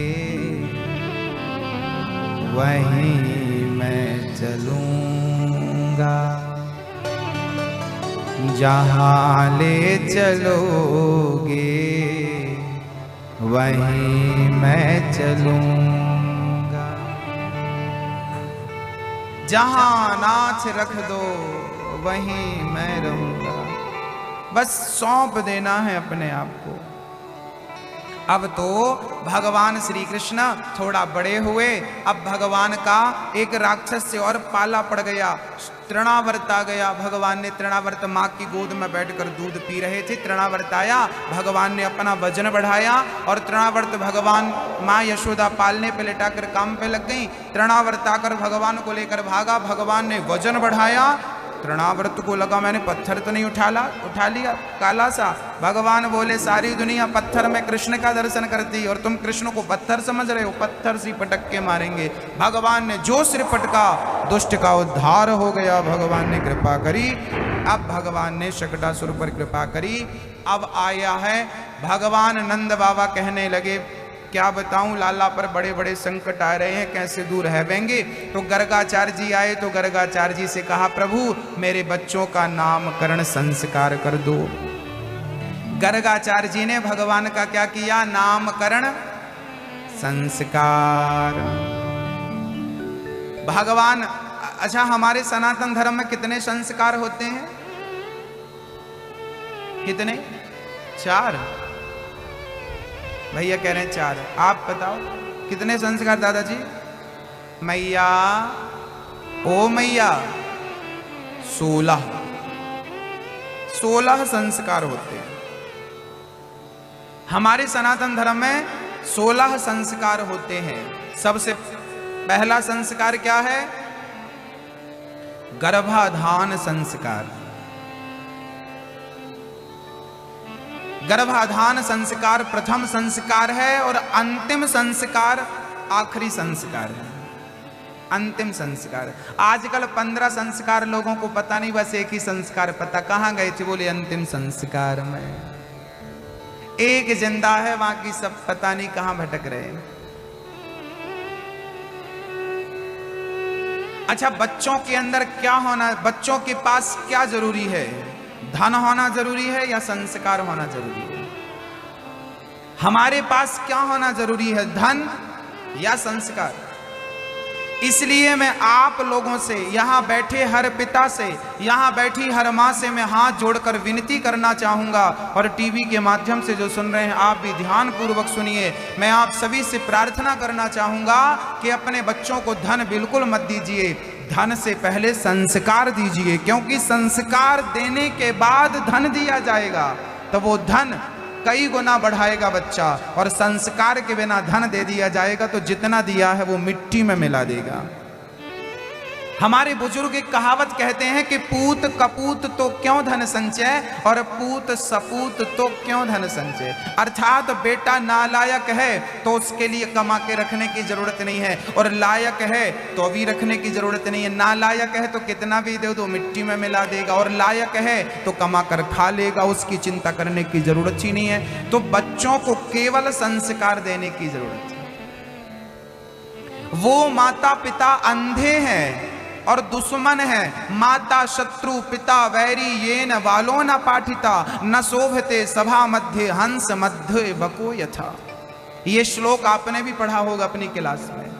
वो माता पिता शत्रु हैं, वो माता पिता दुश्मन हैं जो अपने बच्चों को सही वक्त में सही समय में उचित संस्कार अपने बच्चों को नहीं देते, उचित शिक्षा नहीं देते। वो माँ बाप बच्चों के दुश्मन हैं। वो अनपढ़ बेटा, वो कुसंस्कारी बेटा, वो अच्छे लोगों की सभा में शोभा नहीं देता, जैसे हंसों की सभा में कौवा शोभा नहीं देता, ऐसे संस्कारियों की सभा में अभद्र व्यक्ति शोभा नहीं देता। इसलिए संस्कारी होना पहले जरूरी है। सबसे पहले बच्चों को दौलत देने के पहले, बंगला प्लॉट गाड़ी मकान बैंक बैलेंस देने के पहले संस्कार देना माँ बाप का परम कर्तव्य परम धर्म है। इतना संस्कार तो देना अपने बच्चों को, मेरी माँ के वो बुढ़ापे में तुम्हें गिलास भर पानी पिलाते रहें और प्यार से 2 रोटी खिलाते रहें, इतने संस्कार अपने बच्चों को कम से कम देना। ऐसा मत करना कि आपके बेटे ही आपका हाथ पकड़ के घर से निकाल दें। यदि आपका बेटा ऐसा है कि आपके बेटे ने आपका हाथ पकड़कर घर से निकाल दिया, इसमें मैं मानूंगा कि आपकी ही कहीं ना कहीं कमी और गलती रह गई, कमी रह गई। संस्कार देने में आप पीछे रह गए। संस्कार दिया होता तो कभी ये नौबत ना आती, कभी ये स्थिति उत्पन्न ना होती। और मैं आपसे निवेदन करूंगा, जो यहां समझदार माँ बाप बैठे हैं, कभी भी बच्चों को खाली मत बैठालिए, सारा काम खुद मत करिए। कुछ काम की जिम्मेदारी बच्चों के कंधे पर डालिए। जब कंधे पर जिम्मेदारी का बोझ होता है तब ये कंधे मजबूत हुआ करते हैं। यदि आपने जिम्मेदारी दी नहीं तो ये बिगड़ जाएंगे। इसलिए सही पिता वही है जो सही वक्त पर अपने बच्चे को सही जिम्मेदारी दे दे। बेटा अब तेरा काम है, तू जान, तेरा काम जान। कई बूढ़े आदमी बुढ़ापे में भी लगे रहते हैं, लगे, अरे भाई बच्चों को कब सिखाओगे, कब दोगे? वो बेटा तुम्हारे भरोसे अय्यासी कर रहा है, शराबी। ऐसे माँ बाप, ऐसे लापरवाह माँ बाप के बच्चे अक्सर शराबी बनते हैं, जुआड़ी बनते हैं, अय्यास होते हैं। यदि आपने सही वक्त पर ध्यान नहीं दिया तो आपका बेटा अय्यास हो जाएगा, गलत संगत पे चला जाएगा। इसलिए बच्चों को सही वक्त में सही परवरिश की जरूरत होती है, सही संस्कारों की जरूरत होती है। ये गृहस्थी पैसों से नहीं, संस्कारों से भी चलती है। पर आजकल केवल पैसा, केवल पैसा। संस्कार जाए चूल्हे में। एक सर्कस था, उस सर्कस में 12 शेर थे। भारत सरकार ने रोक लगा दी, कि अब सर्कस नहीं होगा, क्योंकि यहाँ पर जंगली जानवरों को टॉर्चर किया जाता, परेशान किया जाता। तो एक सर्कस वाले के 12 शेर थे, उसने सारे शेर ट्रक में भरे और जंगल में, सतपुड़ा के घने जंगल में छोड़ा दिए। बड़ा बड़ा जंगल था, पर उन शेरों पर निगरानी रखी गई कैमरों के द्वारा, जगह जगह पर कैमरे लगा दिए गए और लोगों को छोड़ दिया गया। 15 दिन बाद पता चला कि उन 12 शेरों में 8 शेरों को जंगली कुत्तों ने खा लिया। अब प्रश्न ये खड़ा हुआ कि शेरों का शिकार कुत्तों ने कैसे कर लिया? तो पता चला कि वो शेर जो थे ना, वो सर्कस के शेर थे, वो बना बनाया मांस खाने के आदी हो गए थे। टुकड़ा मालिक देता था तो टुकड़े खाने के, मांस बना बनाया खाने के आदी हो गए थे। शिकार करना और शिकार करके अपना पेट भरने का जो टैलेंट था वो भूल चुके थे। और परिणाम यही हुआ, कुत्तों ने सोचा भूखा मरना ही है, क्यों ना शेर का शिकार किया जाए। तो कुत्तों ने सफलता प्राप्त कर ली, शेरों का शिकार कर लिया, क्योंकि वो सर्कस के शेर थे। मांस, वो शिकार करने का टैलेंट भूल चुके थे। ऐसे ही जो माँ बाप अपने बच्चों को प्रॉपर्टी, बैंक बैलेंस, धन दौलत देते हैं, मैं मानता हूं कि वो माँ बाप अपने बच्चों को सर्कस का शेर बनाते हैं। और आपसे निवेदन है कि अपने बच्चों को सर्कस का शेर मत बनाना, वो शेर बनाना जो शेर स्वयं अपना शिकार ढूंढता है और अपना शिकार करता है, जो खुद कमाकर। अब शास्त्रों की क्या बात है वो मैं आपको बताता हूं। हमारे शास्त्र कहते हैं उत्तमम स्वार्जितम वित्तम, खुद का कमाया हुआ धन सबसे उत्तम होता है। पिता का धन मध्यम होता है, मध्यमम पितुरर्जितम, अधमम भ्रातृवित्तम चा, अधम होता है भाई का धन, और स्त्री वित्तम अधमाधमम, स्त्री का कमाया धन और स्त्री के द्वारा लाया हुआ धन अधम से भी अधम होता है। खुद का कमाया, खुद का 2 पैसा सबसे बेस्ट होता है। इसलिए कोशिश करिए कि तुम्हें किसी के सामने हाथ फैलाने की जरूरत, अपने आप को इतना काबिल बनाओ, अपने आप को इतना योग्य बनाओ कि आपको किसी के सामने झोली फैलाने की जरूरत ना पड़े।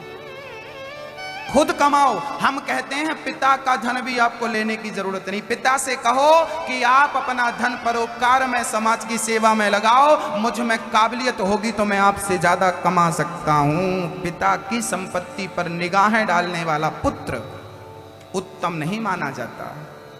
उत्तम वो है जो खुद का धन अर्जित करे मेहनत से, और वो कमा के अपनी पत्नी को, अपने बच्चों को, अपने परिवार को, अपनी माँ को, अपने पिता को खिलाए।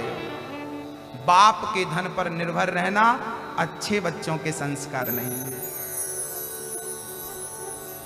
कमाइए, मेहनत करिए, पसीना बहाइए, सिर का पसीना पांव तक ले जाइए। मेहनत कर, कोशिश करने वालों की कभी हार नहीं होती। और लहरों से डर कर नौका कोशिश करनी छोड़ दी मेरे भाई, बीच में नहीं तो ये अच्छी खासी जिंदगी बेकार नहीं होती। हाँ, एक लड़की थी। अच्छा, आप में से कितने लोग भिखारी हैं? हाथ उठा के हमें बताओ, कैसे भिखारी हैं आप लोग? भिखारी हैं आप लोग। मंदिर के बाहर जो भिखारी बैठे होते हैं, वैसे वाले आप में से कौन है? कोई नहीं। गुरुजी हम भिखारी नहीं हैं। एक लड़की थी। अब मैं आपको बताता हूं कि भिखारी कौन होता, जरा ध्यान से सुनिएगा। एक लड़की की शादी हुई, यही इंदौर की घटना है। एक लड़की की शादी हुई, लड़का बारात लेकर गया, मंडप के नीचे बैठा था, फेरे का टाइम था। तब लड़की के पिता ने पांव पूजना शुरू कर दिया। कन्यादान का टाइम आया तो लड़के ने बोला कि हमें गाड़ी चाहिए।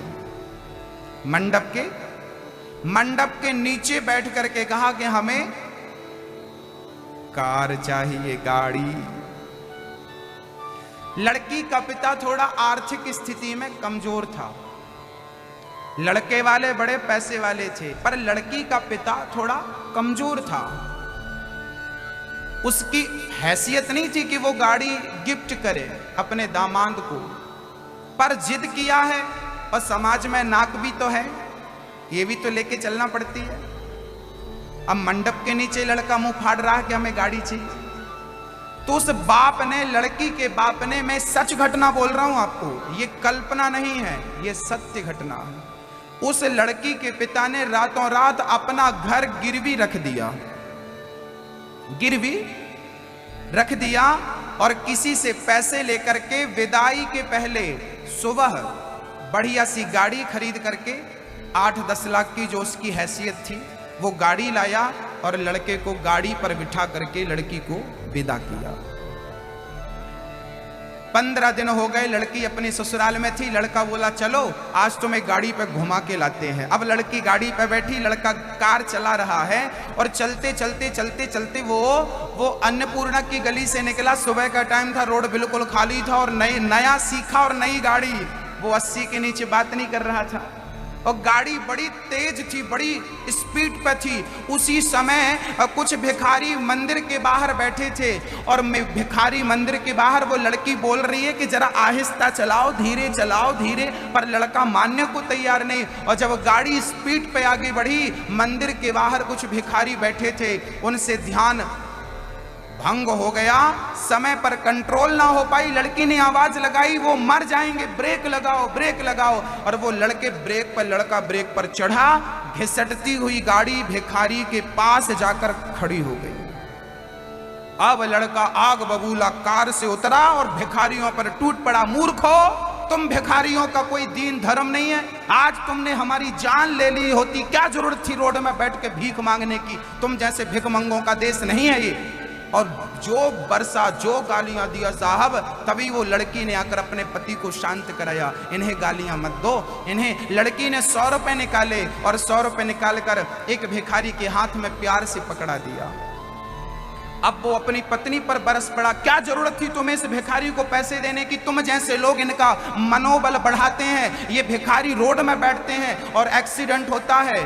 तब उस लड़की ने मुस्कुराते हुए कहा, ये अपाहिज है, ये लंगड़ा है, इसे हमारे सहयोग की जरूरत है, इसे हमारे सहयोग की जरूरत है, ये भिखारी नहीं है, और ये भिखारी है तो ये भिखारी के योग्य है क्योंकि ये अपाहिज है। पर आपके तो दोनों पांव थे, फिर भी मंडप में हमारे पिता से तुमने गाड़ी मांगी, क्या तुम भिखारी नहीं हो? यदि ये भिखारी है तो तुम कौन हो?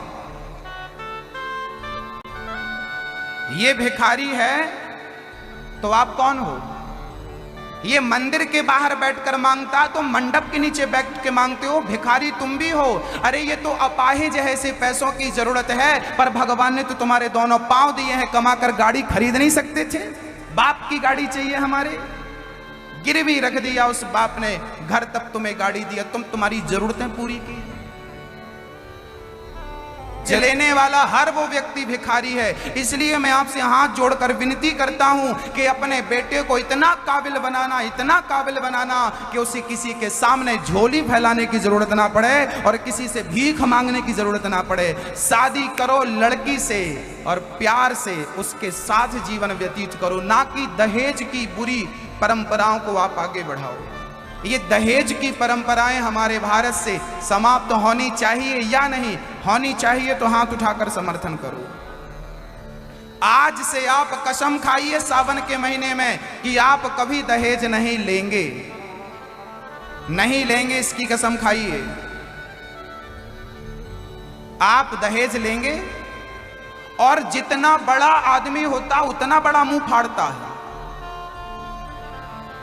पता नहीं क्या करेगा, बांध के ले जाएगा। ये दहेज की जो हमारे देश में दीमक लगी है ना, ये पूरे देश को खोखला कर रही है। आज भी नहीं संभले, आज भी नहीं सुधरे, बहुत नुकसान होगा हमारे देश का आगे चलकर, बहुत बड़ा नुकसान होगा। इसलिए संकल्प लीजिए, कसम खाइए, कभी भी दहेज नहीं लेंगे, भिखारी नहीं बनेंगे। एक तो दहेज लेना गलत है, और दूसरा मेरा एक और विरोध है, वो भी मैं आपको कहता हूं। ये मेरी पर्सनल सोच है, पर्सनल सोच है, व्यक्तिगत सोच है। अभी मेरे एक मित्र हैं, वो आए मेरे से मिलने। 1 महीने पहले उनके पिताजी गुजर गए। बहुत गरीब है, घर की हालत ऐसी है कि मतलब एक टाइम रोटी बन जाए तो दूसरी टाइम बने इसका भी भरोसा नहीं था। इतनी गरीबी स्थिति में देखिए, एक तो वो गरीब है और दूसरे महीने भर पहले गरीबी की टेंशन चिंता में बाप गुजर गया। अब बाप गुजर गया, बाप मर गया। पहली तो टेंशन ये थी कि हमें गरीबी है क्योंकि रोटी भी नहीं है, और दूसरा इस गरीबी में बाप और छोड़कर चला गया। और उसके बाद अब 13 दिन बाद अब पूरे समाज को खिलाना पड़ेगा। अब खिलाना है तो कर्जा लो। तब लाख रुपया कर्जा लिया और पूरे क्षेत्र में, गांव को, परिवार को, रिश्तेदारों को खिलाया। अब बताइए, क्या ये मृत्यु भोज उचित था? क्या मृत्यु भोज होना चाहिए हमारी समाज में, हमारे भारत में? तो ये मृत्यु भोज यदि गलत, एक तो सामने वाले के घर में दुख आ गया, कमाने वाला आदमी चला गया, और आप और ऊपर से खाने के लिए उसके घर पे चले गए। भाई जरूरी नहीं है कि सबके घरों में व्यवस्थाएं होती हैं। किसी के घर में 2 पैसा होता है तो किसी के घर पे नहीं होता। तो ये जो मृत्यु भोज की परंपरा है, क्या मरा है तो खिलाओ, अरे होना तो ये चाहिए था कि जिसके घर पे कोई मरा है उसका पड़ोसी कहता कि आज साहब तुम अपने घर भोजन मत बनाना, 15 दिन तक तुम्हारा निमंत्रण हमारे घर है, हम तुम्हें खिलाएंगे, क्योंकि तुम्हारे घर पता नहीं नमक रोटी हैवी कि नहीं, दाल रोटी हैवी कि नहीं। ये हमारा फर्ज था कि हम अपना कर्तव्य पूरा करते। और जिसके घर में कोई हादसा हो गया, मर गया, उसके पूरे परिवार को, घर में 10 सदस्य हैं, 5 सदस्य हैं, तो 2 दिन हम खिलाएं, 2 दिन आप खिलाएं, 2 दिन आप खिलाएं। मिल बांट के उसका दर्द बांटना चाहिए, ना कि उसे और कर्जे पे डाल देना चाहिए। अब उसने लाख रुपया कर्जा लिया, अपने आप को गिरवी रख के कर्जा लिया। सोचिए, ये सच घटना बोल रहा हूं, मजाक नहीं कर रहा हूं। अपने आप को गिरवी रख दिया, मैं तुम्हारी गुलामी करूंगा जब तक तुम कहोगे ये मुझे 1 लाख रुपए दे दो। क्यों? क्योंकि बाप का क्रियाकर्म करना है, ये सबको खिलाना है। ये कहां तक सही है मेरे भाई? इसका विरोध कौन करेगा?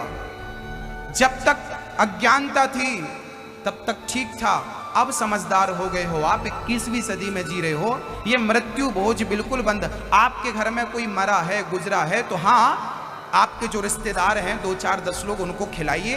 2, 4, 10, 12, 15 ब्राह्मणों को भोजन करा दीजिए, कन्याओं को भोजन करा दीजिए, गौ माता को, 5 गायों को चारा डाल के, 2 पूड़ी डाल के भोजन करा दीजिए। बस हो गया, 13 ही हो गई। जरूरी थोड़ी है कि तुम पूरा गांव खिलाओ, हैसियत नहीं है तो। और आप संपन्न हैं तो करिए, कोई बात नहीं, पर किसी को मजबूर मत करिए। हम तो कहते हैं आप संपन्न हैं तो भी मत करिए, और कोई मजबूर है तो भी। तब ये कीड़ा मरेगा, तब ये परंपराएं मिटेंगी, गलत परंपराएं। तो बताइए, मृत्यु भोज बंद होना चाहिए या नहीं? हां या ना? हां या ना? बंद होना चाहिए। तो आप में से आज कौन कौन ये संकल्प लेगा कि आज से हम ही मृत्यु भोज बंद करेंगे? उठाइए संकल्प, मृत्यु भोज नहीं करेंगे। और दूसरी समझदारी पहले मेरी सुन लो, किसी के घर जाओ तो मरे वाले घर पे, जिस घर में कोई चला गया, उस घर में तो पहली बात आपकी समझदारी है ये कि आपको खाना ही नहीं चाहिए, आपको खाना नहीं चाहिए। पर आप जाते हो कुछ नहीं खा के, ताकि आज वहां खाना है, आज तो वहां पार्टी है। जो गलत है सब बंद होना चाहिए। एक अच्छी समाज हो, हमारा समाज, हमारा देश बटे ना। अमीरी और गरीबी की जो दीवार है ये भी गिरनी चाहिए, और जात पात की जो दीवारें हैं ये भी गिरनी चाहिए। हम सब एक बन जाएं, एक हो जाएं। कोई अमीर ना हो, कोई गरीब ना हो, कोई जात। माँ की होठों पे मुस्कान आएगी तो क्या भगवान आपकी आंखों में कभी आंसू आने देंगे? याद रखना मेरी माँ, यदि आपने किसी को हंसाया है, आपने किसी को 2 रोटी दी है, किसी के सहारा बने हैं, तो भगवान आपका सहारा बने हैं। होंठों पर मुस्कान आपने किसी के होंठों तक पहुंचाई है तो ईश्वर आपकी होंठों तक मुस्कान पहुंचाएगा। जो हम देते हैं, हमने गेहूं बोया तो फसल गेहूं की ही आएगी, आम बोया फसल आम, कांटे बोए फसल। हमने धन का दान किया है, याद रखना, जो धन दान करते हैं और वैसे इन वृद्धमाओं के लिए मैं गारंटी लेता हूं कि मेरा कन्हैया आपके लिए जीवन में कभी धन की कमी नहीं आने देगा। कोई काम रुकेगा नहीं आपका पैसों का, यदि आपने 2 पैसे मेरी वृद्धमाओं के नाम से निकाल दिए तो। आप में से कितने लोग सामर्थ्यता रखते हैं सहयोग करने की और कितने लोग नहीं रखते मुझे नहीं पता। जिनको भगवान ने सामर्थ्यता दी है वो सहयोग करें, और जिनको सामर्थ्यता नहीं दी वो भगवान से प्रार्थना करें कि हे प्रभु मुझे भी इतना समृद्धवान बनाओ कि मैं भी इन वृद्ध माताओं के लिए सहयोग करूं, इन वृद्ध माताओं के लिए अपने सहयोग के हाथ बढ़ाऊं। यदि आप योग्य हैं तो सहयोग करें, योग्य नहीं है तो प्रार्थना करें कि हे विधाता मुझे योग्य, किस योग्य बनाओ कि मैं सहयोग कर सकूं, मैं किसी माँ को रोटी दे सकूं, किसी दीन दुखी की सेवा कर सकूं। और हमेशा भगवान से यही प्रार्थना करना कि हे प्रभु मुझे इतना योग्य बनाना कि मैं समाज की सदा सदा सेवा करता रहूं और सेवा में लगा रहूं। मेरे घर से कभी कोई भूखा ना जाए, मेरे घर से कभी कोई प्यासा ना जाए। मुझे इस योग्य बनाना कि मैं सदा दीन दुखियों को भोजन की व्यवस्था करता और कराता रहूं, वस्त्र दान करता रहूं, अन्न दान करता रहूं, जल दान करता रहूं, पशु पक्षियों के लिए दाना दुन का दान करता रहूं, मैं सबकी सेवा करता रहूं, मैं सेवा करने योग्य बनूं। यही ईश्वर से प्रार्थना करें। कई लोग होते हैं कहते हैं बस मिलता रहे, देना ना पड़े, तो भगवान उन्हें भिखारी बनाकर भेजता है। उन्हें मिलता तो रहता है पर देना नहीं पड़ता। भिखारियों को मिलता रहता है पर उन्हें देना, तो जो कहता है कि हमें देना ना पड़े उनको भगवान भिखारी बनाकर भेजता है, तुम्हें देना बिल्कुल नहीं पड़ेगा। और जो सदा भाव रखते हैं कि हम देते रहें, भगवान उनको धन धान्य से परिपूर्ण करके भेजते हैं। जाओ तुम्हारे हाथ भरे रहेंगे तब तुम देते रहोगे। ईश्वर तुम्हारे हाथ भर करके भेजता है, जाओ, क्योंकि तुम्हारे भीतर देने का भाव है, देने की उत्सुकता है। बस ये वृद्ध माँ आपकी माँ हो सकती है, हम में से किसी एक की माँ हो सकती है, और ये माँ वृंदावन में रहेगी, प्रेम से सदा सदा के लिए वहां रहेगी, रोज कीर्तन करेगी, रोज नाश्ता भोजन जल सारी जो घर में सुख सुविधाएं आप अपनी माँ को देते हैं, मेरी भी कोशिश है कि मैं अपनी हर माँ को वही खुशी दूं जो एक बेटा अपनी माँ को देता है। हर माँ को वही खुशी मिले जो एक पुत्र अपनी माँ को देना चाहता। ये दास जीवन की आखिरी सांस तक वृद्ध माँओं के साथ है। अब आप हैं या नहीं मुझे नहीं पता।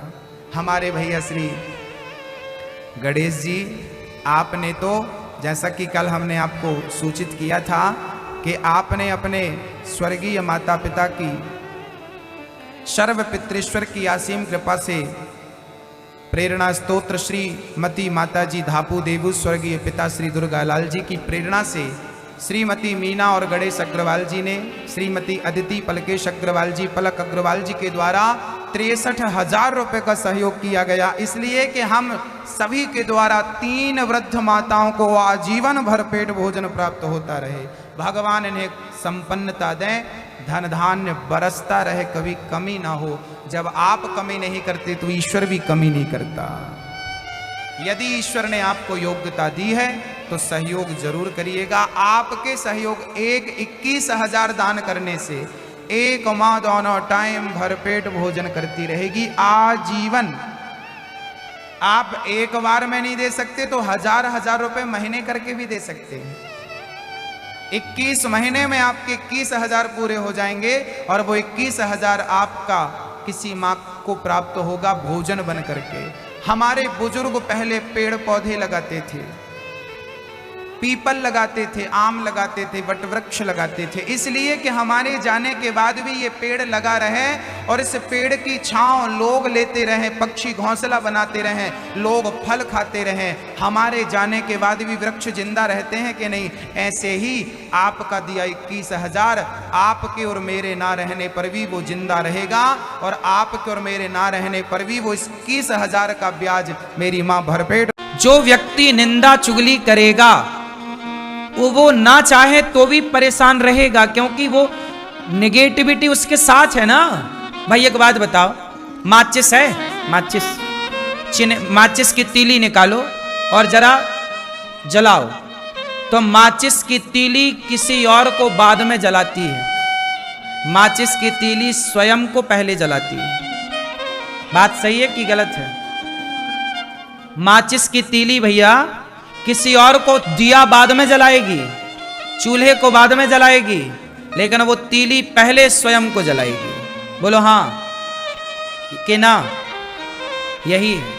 इससे सीख ये मिली कि जो दूसरे का बुरा करता है, दूसरे के बारे में बुरा सोचता है, उसका बुरा वो कब कर पाए ना कर पाए, पर खुद का बुरा पहले कर लेता, खुद को पहले जला लेता है। आप दूसरे को जला पाएंगे अलग विषय, कब जलाएंगे, कितना जलाएंगे, लेकिन स्वयं को पहले जला रहे हैं आप।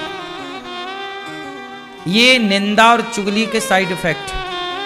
आपके घर में डर लगता है आपको, कई बार आपका घर ऐसा है जैसे खाने दौड़ रहा है आपको, आपके घर में नेगेटिविटी ज्यादा है, घर में रहने का आपको मन नहीं करता, क्योंकि घर का वातावरण आपने ऐसा बना रखा है। इसलिए मैं आप सबसे कहूं, अपने घर को ही मंदिर बनाइए। अपने घर को क्या बनाइए? मंदिर। कैसे बनेगा? पॉजिटिविटी से।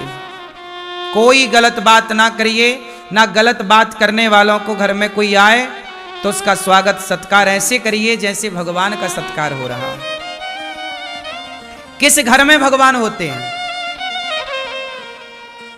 मैया, किस घर में भगवान होते हैं? जिस घर में अतिथि का स्वागत सत्कार होता है, उस घर में भगवान होते हैं। अब क्या हो रहा घरों में? आज 90% घरों में, खासकर स्त्रियां, माताएं, यदि 4 लोग आपके घर में आ गए तो कुछ माताएं, सब नहीं, कुछ स्त्रियां तो बड़ी प्रसन्न होती हैं। अरे हमारे द्वार अतिथि आए, रिश्तेदार, आओ भैया आओ, क्या लेंगे? चाय लेंगे, कॉफी लेंगे, आओ आओ बैठो।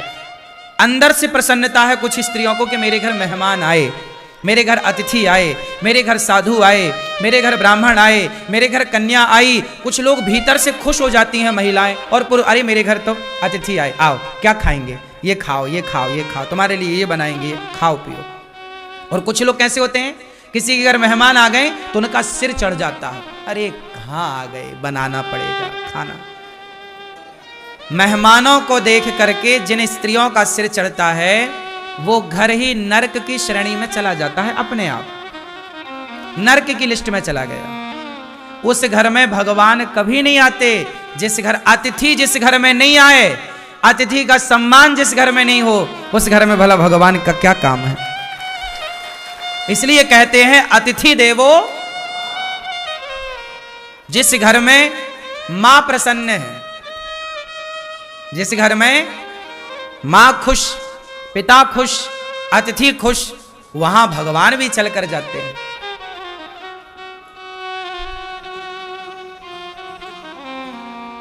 सही है?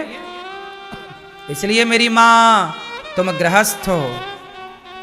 वो स्त्रियां अच्छी नहीं होती जो अतिथि को देखकर मुंह बनाती हैं। वो स्त्रियां परम सौभाग्यशाली होती हैं। उन स्त्रियों से घर की शोभा होती है जो स्त्रियां अतिथि को देखकर प्रसन्न हो जाएं कि आज हमारे को भगवान ने सेवा करने का मौका दे दिया है, किसी को आज भोजन बना के खिलाने का अवसर दिया। अपना तो तुम रोज खाती हो, रोज बनाती हो, लेकिन जो किसी और के लिए बनाए खिलाए, साधु संत, दीन दुखी, ब्राह्मण, कन्या, तब ना आपके घर में अतिथि के रूप में भगवान, ना जाने किस रूप में नारायण मिल जाए। इसलिए स्त्रियों को कैसा होना चाहिए?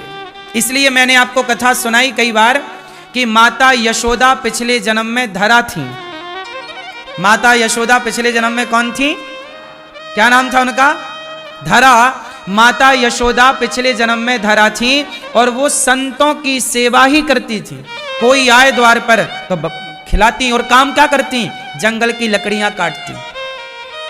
पति पत्नी दोनों, नंद बाबा और यशोदा पिछले जन्म में ये दोनों पति पत्नी थे, और दोनों जंगल की लकड़ियां काट के बाजार में बेचते, जो पैसा मिल जाए तो द्वार पे कोई अतिथि आए तो खवाते थे।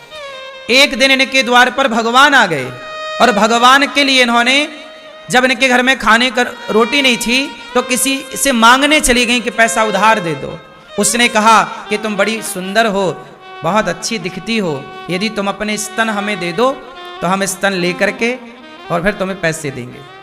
मतलब वो आदमी चरित्र का खोटा था, माता धरा के चरित्र को चाह रहा था। पर माता धरा ने कहा कि तुझे मेरे स्तन चाहिए? हाँ। तो माता धरा ने अपने शरीर से अपने चमड़े को काट दिया, स्तनों को काट दिया, काट कर दे दिया, ये ले। और पैसे उतने लिए जितनी जरूरत थी, बाजार से सामान खरीद कर संतों को जब भोजन कराया तो संतों ने कहा कि ये आपके शरीर से रक्त कैसा? माता धरा ने कहा कि आप अतिथि हैं और आपके लिए भोजन था नहीं, मैं पैसे उधार मांगने गई तो उसने उधार दिया नहीं, कहा कि पहले अपने स्तन दो। तो मैंने अपने स्तन उसे दे दिए। चमड़ा ही तो चाह रहा था, तो मैंने चाकू से काट कर अपने स्तनों को उसकी हथेली में रख दिए। भैया तू ले, स्तन चाहिए ये, और पैसे लेकर मैंने भोजन आपके लिए तैयार किया। पूरा शरीर खून से भरा था माता धरा का, साड़ी पूरी गीली। अब सोचिए इतना घाव हो जाए तो कितना दर्द, जिसके पूरे स्तन काट दिए जाएं चाकू से, उस स्त्री को कितना दर्द होगा। तुम्हें जरा दूध पीने में बच्चा जरा दांत गड़ा दे तो तुम चिल्ला जाती हो कि कितना जोर से बच्चे ने काट दिया। चीख लेती है स्त्री। बच्चे यदि काट दे मां के स्तन को, और चाकू से ही काट दिया, और धरा माने अपने हाथ से, कितना दर्द होगा। पर वो सारा दर्द किसके लिए सहा? कि अतिथि भूखा ना जाए। जब यह निष्ठा अतिथि के लिए होती है तब उस अतिथि के रूप से भगवान प्रकट हो गए। माता, मैं तुम्हारी परीक्षा लेने आया था। उस समय आया जब आपके घर में अन्न का एक दाना नहीं था। आपका मैं बहता हुआ लहू देख रहा हूं, खून देख रहा हूं।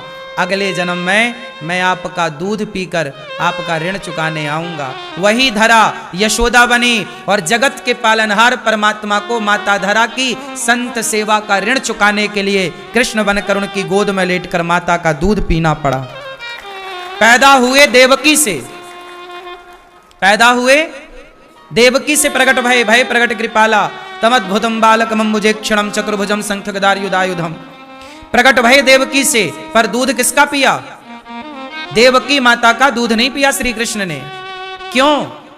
पी लेते ना थोड़ा सा? नहीं, माता का पीना है दूध, क्योंकि पिछले जन्म का ऋण चुकाना है। ये देखो, मेरा भगवान भी उनका ऋणी हो जाता है जिनके द्वार से कोई भूखा नहीं जाता। मैंने इन बातों को केवल कहा नहीं, पढ़ा नहीं, जीवन में इसलिए उतारा कि गौरी गोपाल में देखो कोई भूखा नहीं जाता, पता नहीं किस रूप में ईश्वर आए, भोग लगाए।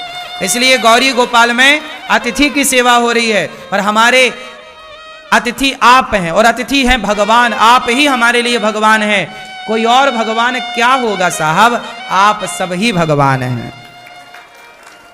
आप ही प्रसन्न हैं तो सब प्रसन्न हैं। क्यों जी, बात सही है?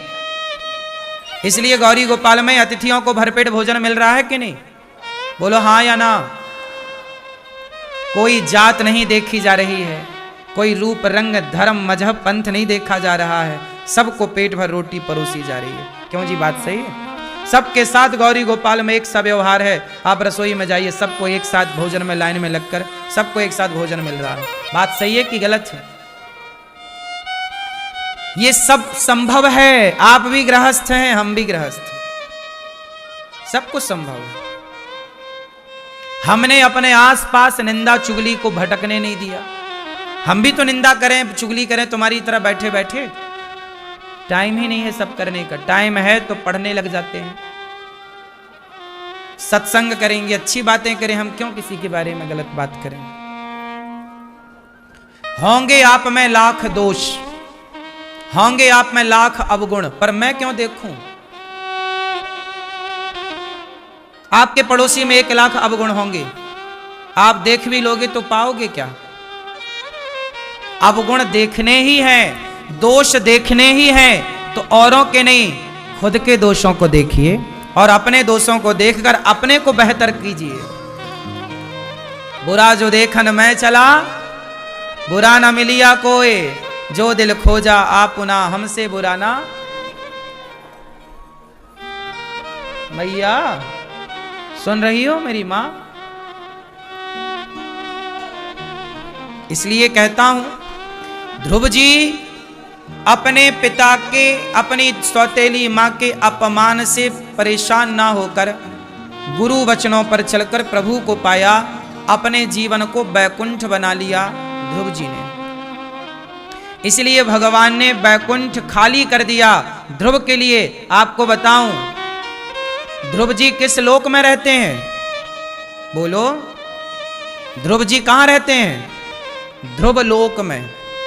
जैसे ब्रह्म लोक है, मृत्यु लोक है, स्वर्ग लोक है, ऐसे ध्रुव जी जहां रहते हैं उस लोक का नाम है ध्रुव लोक।